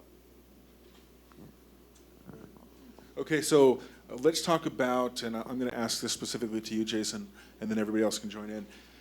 If there has an actor been submitted on your project, and you want to see them, and you send out the audition request, and then you get the returned information that they're passing, is that just a normal part of the business, or does that bother you? Do you want to know why they're passing? I mean, what's the protocol for that? No, I sort of usually leave it up to the person to know if they didn't respond to the material or if they're not. I mean, if it's sometimes at a higher level and the person's passing, I will then go chase and make sure they read the script or find them through a friend and be like, no, just at least meet the director. I mean, it just sort of depends on what level the pass is. But if it's for a guest star or something else, I'm like, I trust that person to know maybe they don't want to do any more guest stars, or, I mean, people pass for a variety of reasons. They might not want to play a drug dealer or whatever it requires. So I kind of tend to leave that alone. My only problem with people passing is I'm very actor friendly as well, and I have had it happen to me on numerous occasions where the representatives have passed for clients who I then speak to or run into elsewhere, and they never heard about the audition. So that's a little bit upsetting. So And is that an upsetting mark against that agent or manager? well, I Do just you like hold I against just them? make sure that the talent knows that they passed for them. But what tends to happen now is that if somebody passes that I know well, I will go around the agent or the manager and make sure that they know that I've called for them. And if they still don't want to come in, that's great. But it makes me unfortunately double check all the passes now. Right. For me, if you're passing early on, you're passing on before we started auditioning or whatever, that's great. And especially the name stuff, that's a whole different thing. But if you're talking normal actors. But if you've gone through the first audition and a callback, and then you pass, I'm like, what were you hoping to get? You know, it's like, I don't understand this at all. And how much time of ours did you waste, not to mention our producers, directors, everybody else involved, it's like, who have now fallen in love with you, and of course, you are the number one choice, and everybody else is crap right now, that you can't have number one, so everybody else stinks. Meanwhile, you know, they love the other six, but not anymore, because they can't have the one that they want. It's an incredible waste of our time, and you really need to think about that before you do that. Why are you going to a callback on something that you're not interested in doing? I can understand if you went through the first audition and then decided, yeah, I don't like the vibe, I didn't like the people, the script is not what I thought it was going to, whatever. Then pass on the callback or lie, whatever. But don't go to the callback. But if you've gone to the callback, I don't understand the pass after that. Go ahead. I've had someone pass. I did a webisode over the summer, and I've had someone pass who I've hired before, and I called the agent and I was like, really, please, I know he'd be perfect. Really, please. He's like, yeah, he's not responding. I was like, let me talk to him. Can you just here's my cell phone, have him call me. I want to tell him what it's about. Because it's hard to know from a breakdown, like, you know, and it's not, the sides aren't there, you know. And so I told him about it, and I was like, this is what they want, this is what they're looking for. I really think you'd be great. They want, you know, some ad-libs, so what's not on this, you know, the page is more. And he's like, okay, it's you, I'll come in. He booked it. Oh, wow. So, you know, sometimes making those calls just to find out exactly what the deal is can help. And so if it's just like they didn't respond to the material and I can't get past that age, I'm like, okay, all right, great. And like you say, move on. Maybe later you'll come back to the past. Like, really? A lot of breakdowns these days, and this is another question for talent reps, a lot of breakdowns say, no phone calls, please, exclamation point, exclamation point, exclamation point. How much of a hard line is that really? Does that mean, well, I wouldn't like a phone call, but...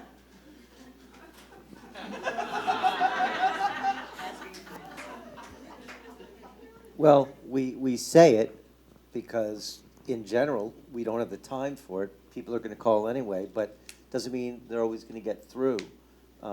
People do call, and they do get through. I mean, I think it's based on every casting director has a different relationship with different agents and managers that we have a special affinity for because they deliver a certain kind of talent to us all the time that, you know, there are the exceptions on that. But I recently had an overlap where I was working on a few roles at General Hospital and 3 weeks on a comedy series, so I was between two offices, and I actually put out on the breakdown, I'm doing double projects, please don't call, I will not be able to return your phone call. And basically, I went a whole week without returning calls because I said I couldn't, just because I think that sometimes happens for us too. Right. We get really, it's really actually physically impossible. Mm-hmm. And it's really hard for me too because I try really, really hard to return every single phone call that comes into my office. And when I'm really busy and I've said, please don't call me, and you call me anyway, and then you get upset if I don't call you back, and then you call again and again and again. Sometimes I just don't have it. I'm making selections from the computer in the middle of, in between actors walking in and out of session, or whatever the case may be. It's a big challenge to return all of the calls, and I really do try to, and sometimes I just can't. Okay, makes perfect sense. Let's go to some questions from the audience now. You guys good for that? Sure. Okay, our first question is going to come from Joseph Harold. Joseph, can you raise your hand? Where are you? Or is it higher, Joseph? Very, very all right. Joseph wants to know, Jason Wood, taped auditions, what are the do's and don'ts? P.S. This is Joseph Harold. Hey, what's up? Oh. How'd it go? For those of you at home, turns out Joseph Harold just auditioned for Jason Wood. Okay, Jason, speak into your mic and let us know what you think. All right, enough of you guys. Oh, wow, it's crowded today. I don't know. I think don't move unless you got someplace good to go.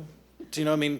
The people operating cameras, we try to follow you, but when you're up and down and moving all around, it's a little hard because nowadays half the times producers don't even come to the auditions. They want to just watch them at home at night and tell me who to pick. So it's much better if you can figure out how to sit or stand and contain yourself. And, you know, girls, watch the jewelry. You might not think it sounds loud on you clanking. Your hair props are a bit yeah, okay, thank you. Or a bit terrible. Chris just said terrible. I think that's just sort of it is, you know, kind of know that it's a lot of times it's for a viewing audience at home to watch your taped audition and understand that I don't have a Steadicam operator behind me. It's either up, I mean, because being a smart mouth one day, like some girl came in and she's like, well, I've rehearsed this on the floor. And I'm like, okay, well, the camera's going to stay right here. So you can do the scene wherever you wanted it. But, you know, it's going to look really strange shooting you on a floor. And why would you do that anyway? But Can I say something too about women, young women wearing perfume, but too low tops, and then leaning forward, or too short skirts. It becomes this me trying to keep it G, you know, like G-rated, so that I'm not. But then I'm more focused on that than watching your audition. I run camera and read for myself. I do that all. So it's that, you know, just keep that in mind when you wear, unless you're, you know, playing, you know, the hooker with the heart of gold, then that works. But, you know, if you're just playing a young lady out in the world, then just a little higher V-neck. Nice. Okay, this is an emailed question from Jenny M. from Los Angeles. Is it okay to ask your agent or manager to follow up after an audition to get feedback from the casting director? I think I don't know, for me, the only feedback you're going to get is when you are really brilliant or when you really sucked. I think that's about the only two times we have time to do that. Would you agree? I mean, it's like there just isn't time. I mean, it's hard for us to explain to you how intense our days are sometimes. It's just we're constantly battling the clock, constantly. So I think unless the audition bears some special attention, good or bad, then I don't have a problem with an agent calling to see how somebody did, though. That's okay with me. But again, it depends what you said. What's the relationship with the agent or the manager like? So, I think once you learn to become self-aware, not self-conscious, you can give yourself your own feedback.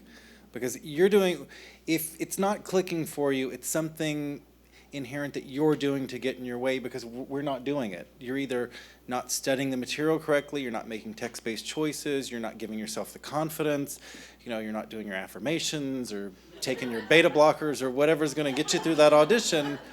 But when you walk out and you think like, oh, they didn't like me, that's self-conscious.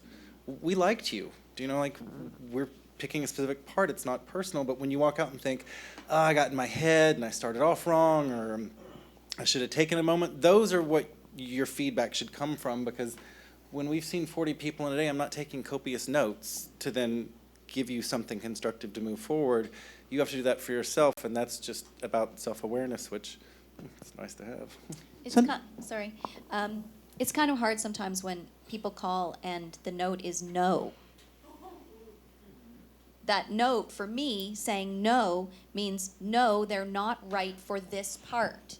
That doesn't mean no, you'll never come back in, or no, you'll never book a job. It means no, this audition, this part, not right, not a match.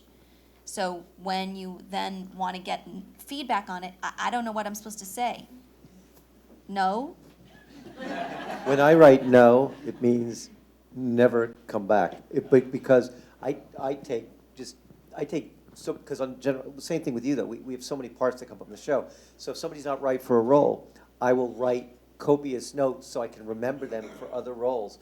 But if I have a note, for me, that's like, there's nothing I can write. But sometimes agents will call for feedback, and I'll go through their clients and give feedback, and I'll realize as I'm doing it that out of their 6 clients that I saw, they either didn't look like their picture or weren't talented or strong enough, and I've just given an agent 6 not so great notes, and I hope the agent hears it, because for me to continue that relationship with the agent, if they're really off base with that, it really colors my relationship with the agent. And that's one of my pet peeves, is not looking like the photo. I have very few pet peeves. I really like actors, but when they don't look like their photo, I don't save the photo, because I won't be able to remember them for another role that comes up, and it does really happen. Yeah. It's not how you want to look.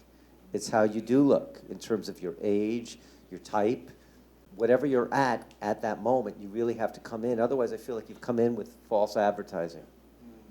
Yeah, the last thing you want as a casting director to be disappointed when you walk in the room. And that happens sometimes when your photo doesn't look like you, and you're like, oh, right, this photo looked really good. Oh. It's like, As you say, you're starting 32. negative, moving up to the neutral. Right, but like Mark's things, like, you're 32, like, well, she can play 18. Not against a bunch of 18-year-olds. She's going to look 32. that You know, happens to me. pigtails or not. And what's happening is you're in on the things that you're wrong for, and you're missing the things that you're right for as a result. You know, it doesn't make any sense. So should an actor who finds himself going into these audition situations where they're not in the right age range or something else, should they try to redefine themselves for their rep? I think it's the first thing you do is look at the picture. That's probably what it is. If you're looking around the room in the lobby, when you're in the waiting room and you're going, whoa, I'm 10 years older or 10 years younger than everybody in the room, something's probably wrong with your picture first. And then, yeah, absolutely sit down with your rep and say, okay, how are you pitching me? How do you see me? And if you're not on the same page, then you either need to take a hard look in the mirror, okay, or else maybe get a new rep. I mean, Krisha and I have that a lot, where It happens to me often, especially at the beginning couple of seasons of iCarly, where I would be looking for 16, 17, and people would send me 25-year-olds. Well, against a 16-year-old, 25 doesn't look 16, or very infrequently does that happen. Now, on Victorious, the kids are 18 playing 16, so I can see a 25-year-old that might look 18. So it makes a big difference. It doesn't, you can't tell me they play 16. Do they play 16 on CW? Because It goes back to what you said before, knowing the product, right? Because if you're doing Glee, sure, 25 is no problem, right? Right. You know, Yeah, but 30, but not- exactly, right? Yeah. Okay, I have a question from a talent rep in the room. It says, hey, I'm at this event, but I wanted to ask this while I'm thinking of it. Many actors tell me that they either have worked or are friends with an actor who is a series regular or is starring in a film. They always ask me to name drop this information with my pitches. In my experience, I feel that that is rare exceptions for this to be acceptable to do, but I still do not like doing it. Casting is role-driven, so does it matter if I say, for example, Thomas Dekker thinks it would be nifty for his friend to be on The Secret Circle? I don't care. Right, I think Thomas Dekker should talk to the casting director then about it. I've had actors come up to me and say like, "Oh, my friend heard about the breakdown and she was submitted. What's her name? I'll bring her in." You know, absolutely. If the actor says that to me, I'll totally do it. But if the agent is saying like, Thomas Dekker thinks, well, he has a crew list. He can contact me, or he can have an assistant or somebody contact me. I'll happily do it. I think your instincts are right, that that's not a great way to pitch, because it sounds like you're reticent. I think that's exactly the right approach. I think it's role-driven. Great. This would be a good question for Krisha and Geralyn.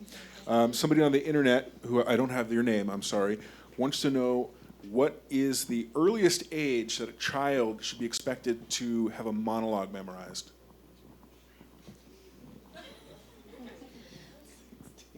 Yeah, I'm not sure that there is an answer for that. There are children, am I allowed to name drop? Kids like Bailey Madison, who I met at, I think she was 8, maybe, in around that age anyway. That kid could have memorized the dictionary and done it well. I mean, she's that instinctively brilliant. But then there are other kids who can't do that at 8. and need to be working on that at 10 or 12. So I think it's just when they're ready. And I don't know if there's another way of saying it. Kids will, when they're ready, they will do it. And if their acting is child-driven, you can see what's going on with them. I know another young actress, Annalise Basso, who's just incredible, and she always could pull it off, and pull it off at every age level according to where she was. And it wasn't, trying to think of the exact right way to say this, and I'm not doing I think it a very depends good on the job. kid. I mean, Yeah, I met every Haley child. Joel Osment when he was 6. I mean, it was like talking to a 40-year-old. It was unbelievable. You'd have complete conversations with this kid who was just incredibly intelligent. It was a little daunting, actually. And, you know, pages of dialogue, no problem, you know. And so I think it's an individual thing with kids.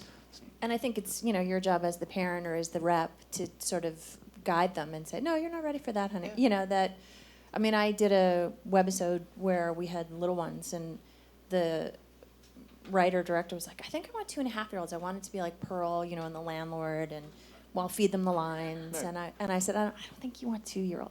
I really don't think that's a rough one. You know, Pearl was great. You know, it worked for her. So I brought in a couple of 2-year-olds, and then I brought in like petite 4, 5, 6-year-olds, and he of course fell in love. You know, we had a couple of 2-year-olds who were just like. And then we had other ones who were like, okay, say this, and they would say it, and they were great. And you know, and we had the 5 or 6-year-olds who were like 40. Right. So it depends on the kid, and I think you have to take a step back and not think about this as a career, but just this is an after-school thing that these kids are doing, and see it honestly, where it's like, you know, if they want to learn how to play piano, they have to do the work. If they don't want to do the work to play the piano, then they don't really want to take the lessons. And okay, we're done with piano. You know, I think people, parents, get a little caught up in like, oh, but they could be like Victoria, or they could be like, you know, Miranda, you know, Cosgrove. Yeah, they can also be like other kids who aren't Miranda Cosgrove. So just honor the kid, I think, is the best thing you can do. Like, the little girl that's on our show, not so little, Sierra Bravo, her mother asks her every week, are you still having fun? And, you know, she, you know, of course goes, oh, yes, Mom. But I think that's great. I think that's what it's about. She should be having fun. And because she is fully prepared to pull her out if she's not having a good time. And that's her job as a mom, is to take care of her, not push her. Cool, great answer. And I'm going to apologize to you guys in advance. We have time for a few more questions. We're not going to be able to get to most of them, so I'm going to take a lot of these questions home, and then in my private time, when these guys have time, I will ask them some, and I'll post it on the obSETHed Facebook page so we can still answer your questions, because they're very good. So the next question is, this is from an email, if the role requires an accent, and that accent is not the actor's native accent, should you state that, or should you slate in that accent? And should you speak to the casting directors in that accent throughout the entire audition? Thank you, from Anonymous. I think it's a great question. For me, I would rather meet the actor, the professional actor first, and then watch you slip into this character. That's fascinating to watch. So I would prefer to see who you are as a person, because then I think I'm even more blown away by the fact when you can just turn that on, whatever it might be, not just an accent, but the character, all that kind of stuff. Now, I know some people disagree with that, but for me, that's my preference. No, I agree. Oh, okay. Well, personally, I think. Great. If our scene is cut from a film, can we still list the credit on our resume? I think so, right? You booked the job. You got the job. You can show them a contract, so why not? Now, I have often asked this question to myself because I think it's curious. You've been cut from everything. I really have. I will list them. But sometimes if you're looking at resumes and you see all these impressive credits, but no demo reel to back it up, do you ever think, oh, they're making up, they were an extra? Yeah. Well, then, I mean, what are the odds that you're going to be cut from all of these impressive movies? You don't want to know. I mean, I don't know that that would happen that often. If you're that one person, then that's a story you tell. Ugh. Okay. Let's see. Let me get another The question. inner Jewish grandmother just came out in me. Ugh. Catherine Landry, are you in the room? Way in the back. Catherine Landry would like to know, is it a good idea to get coached for an audition?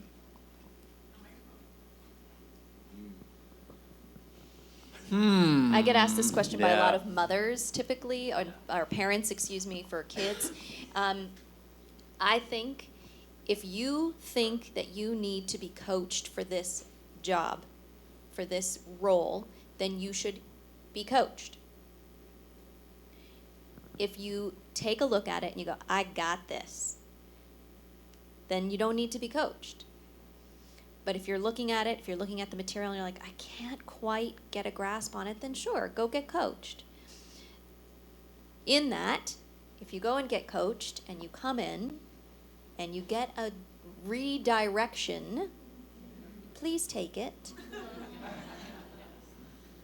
But my coach said I should do it this way. Got it. Okay, Rita Corey in the room? Rita would like to know, A, how often should we send postcards? And B, how often do you actually bring people in from postcards? I think when you have a reason to send a postcard, send it. The one that I always joke about is I get, Happy Easter. Really? I mean, how about, Happy Easter I'm in, Happy Easter I'm doing, Happy Easter come see me in, I'm going to be on, all those. And if you don't have anything going on, then why are you advertising that you have nothing going on? Number one. Number two, why don't you have anything going on? So, I think send them out and when you have something. Yeah, let us know you're in the game. Yeah. The best way, of course, is when you book a job, because even if we don't watch the show, Right. it clicks that you're working. But even if it's, just hit a call back or whatever, but I agree with Michael. If it's a roses are red, violets are blue, I would like a general with you, which I've gotten, less game on that. So I think when there's a reason. I What was the also, second part, sorry, Devin? I also think that you send postcards to people that you've had the chance to work with, and every audition is working. You're working with that casting director, which is why I think people should also know the names of the casting directors that they're working with. But I don't think it's a massive email, a massive send out to everybody in the book that you can get at Samuel French. I think it's specific. And the ones that say, Dear Casting Director. Really? No, but I think if you audition for any of these people, it's like if Mark has read 40 people for General Hospital in a day, and 2 people send a postcard later saying, thank you so much for having me in, it makes you think back to who those people were, and the other 38 people are just toast. It's a business. It's like you don't have to think back. But it's like if you make somebody think about you and recall you, and then you follow up with a postcard, the same postcard, don't change your picture a lot, because then, it's like you want it imprinted for visual learners. Okay, Sean Patrick Murphy actually has asked a few questions, and this is one of the ones that I like a lot, Sean. Says, hello, so often when I'm at auditions, I will be sitting outside and several actors before me will have somewhat long conversations with the casting directors about things outside the realm of the audition. I've been told to shy away from that, so I get in, audition, get out. What I'm wondering is how those relationships are developed, if not during those auditions. So how does an actor get a personal relationship with you? Do good work. Yeah. Then I'm going to bring them in again, and then I get to know them. I can have a conversation and then not respond to the work, and it was just that, a conversation. It's the work for me. It really is going to be the work. I mean, even if I try not to do that too, because I feel like, oh God, everybody thinks, oh, I love this guy and he's my best friend. It's, but you get friendly with certain people, but it doesn't mean they're going to be any better than you are. We're going to bring in the best person. We're going to still call back the people who are the best, period. Yeah, the more times that you go in to see any casting director, the better you get to know them, ideally. And, if you've done your homework and you know anything about them, and you can strike up a conversation, then all of a sudden you're in a conversation, and it just sort of happens that way.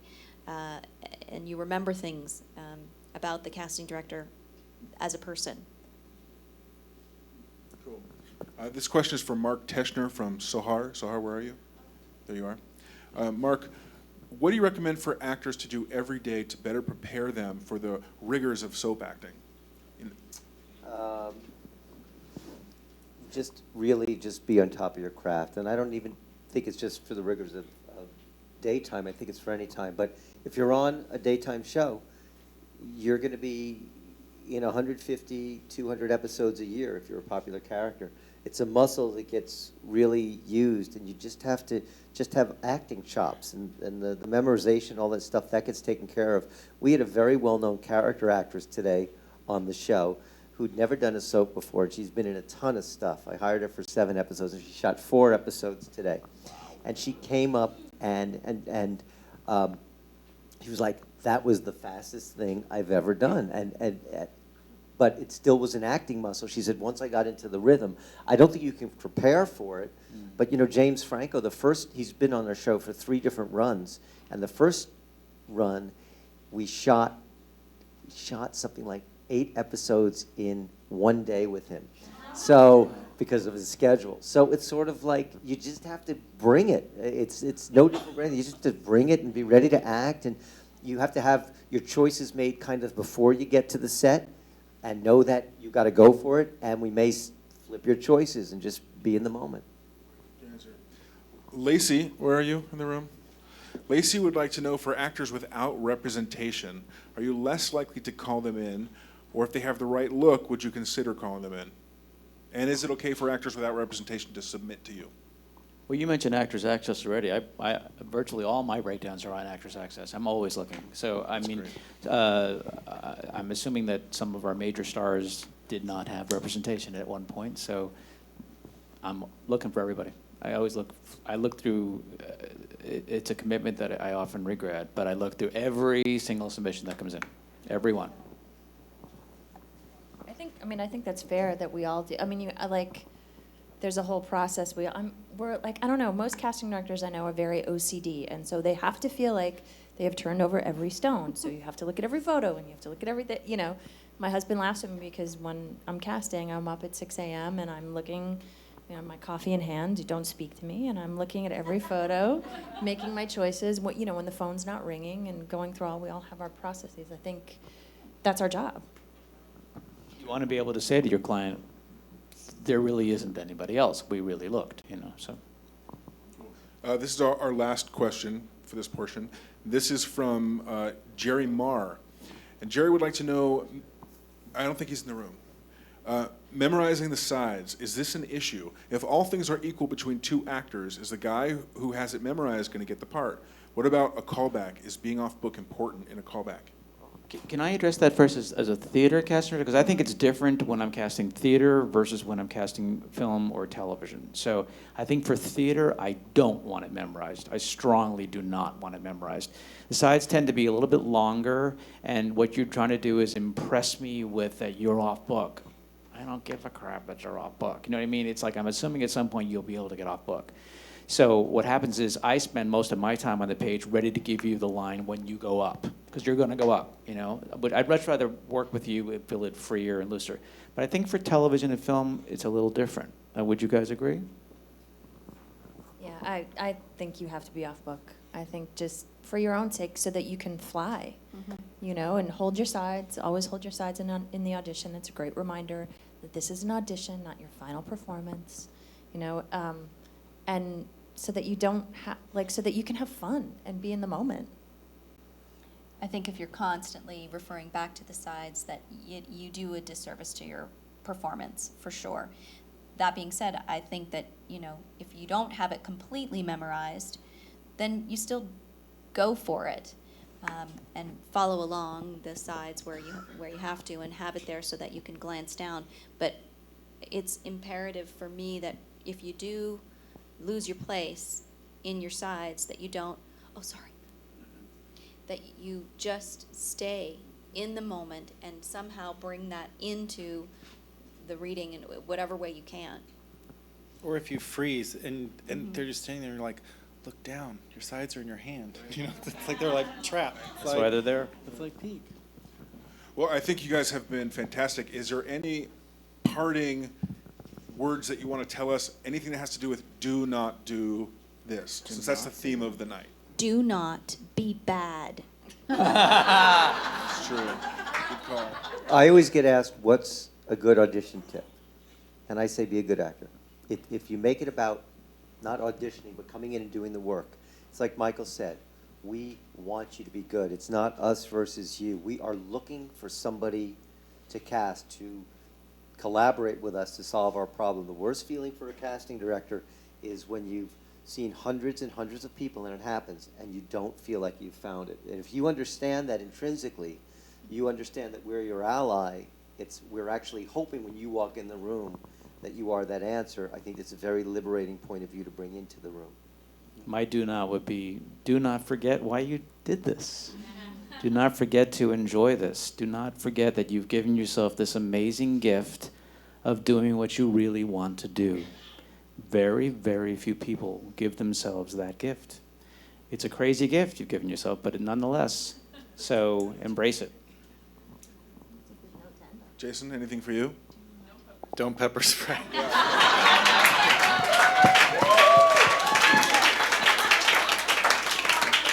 That's funny. Okay, so for those of you guys, we're not done quite yet, Marky. So for those of you guys who are in the room, we gave your headshots out front for you guys to take home, hopefully. Also, you took photos, if you wanted to, in front of the Breakdown VCN logo. That will be on the obSETHed Facebook page soon. And also, because I don't like to I can't leave things, I have a problem letting go. This is my scheme. I'm going to try to convince at least one of these casting directors to participate in sort of a general interview with somebody who either is here or watching from home. We could do it by Skype or in person.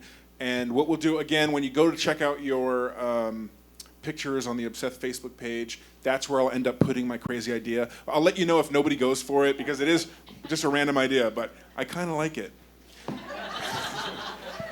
So thank you guys at home for participating. We really appreciate you, whether you're in Los Angeles, Texas, Chicago, New York. And thank you guys for being in the room and having fun with us. Thank you guys.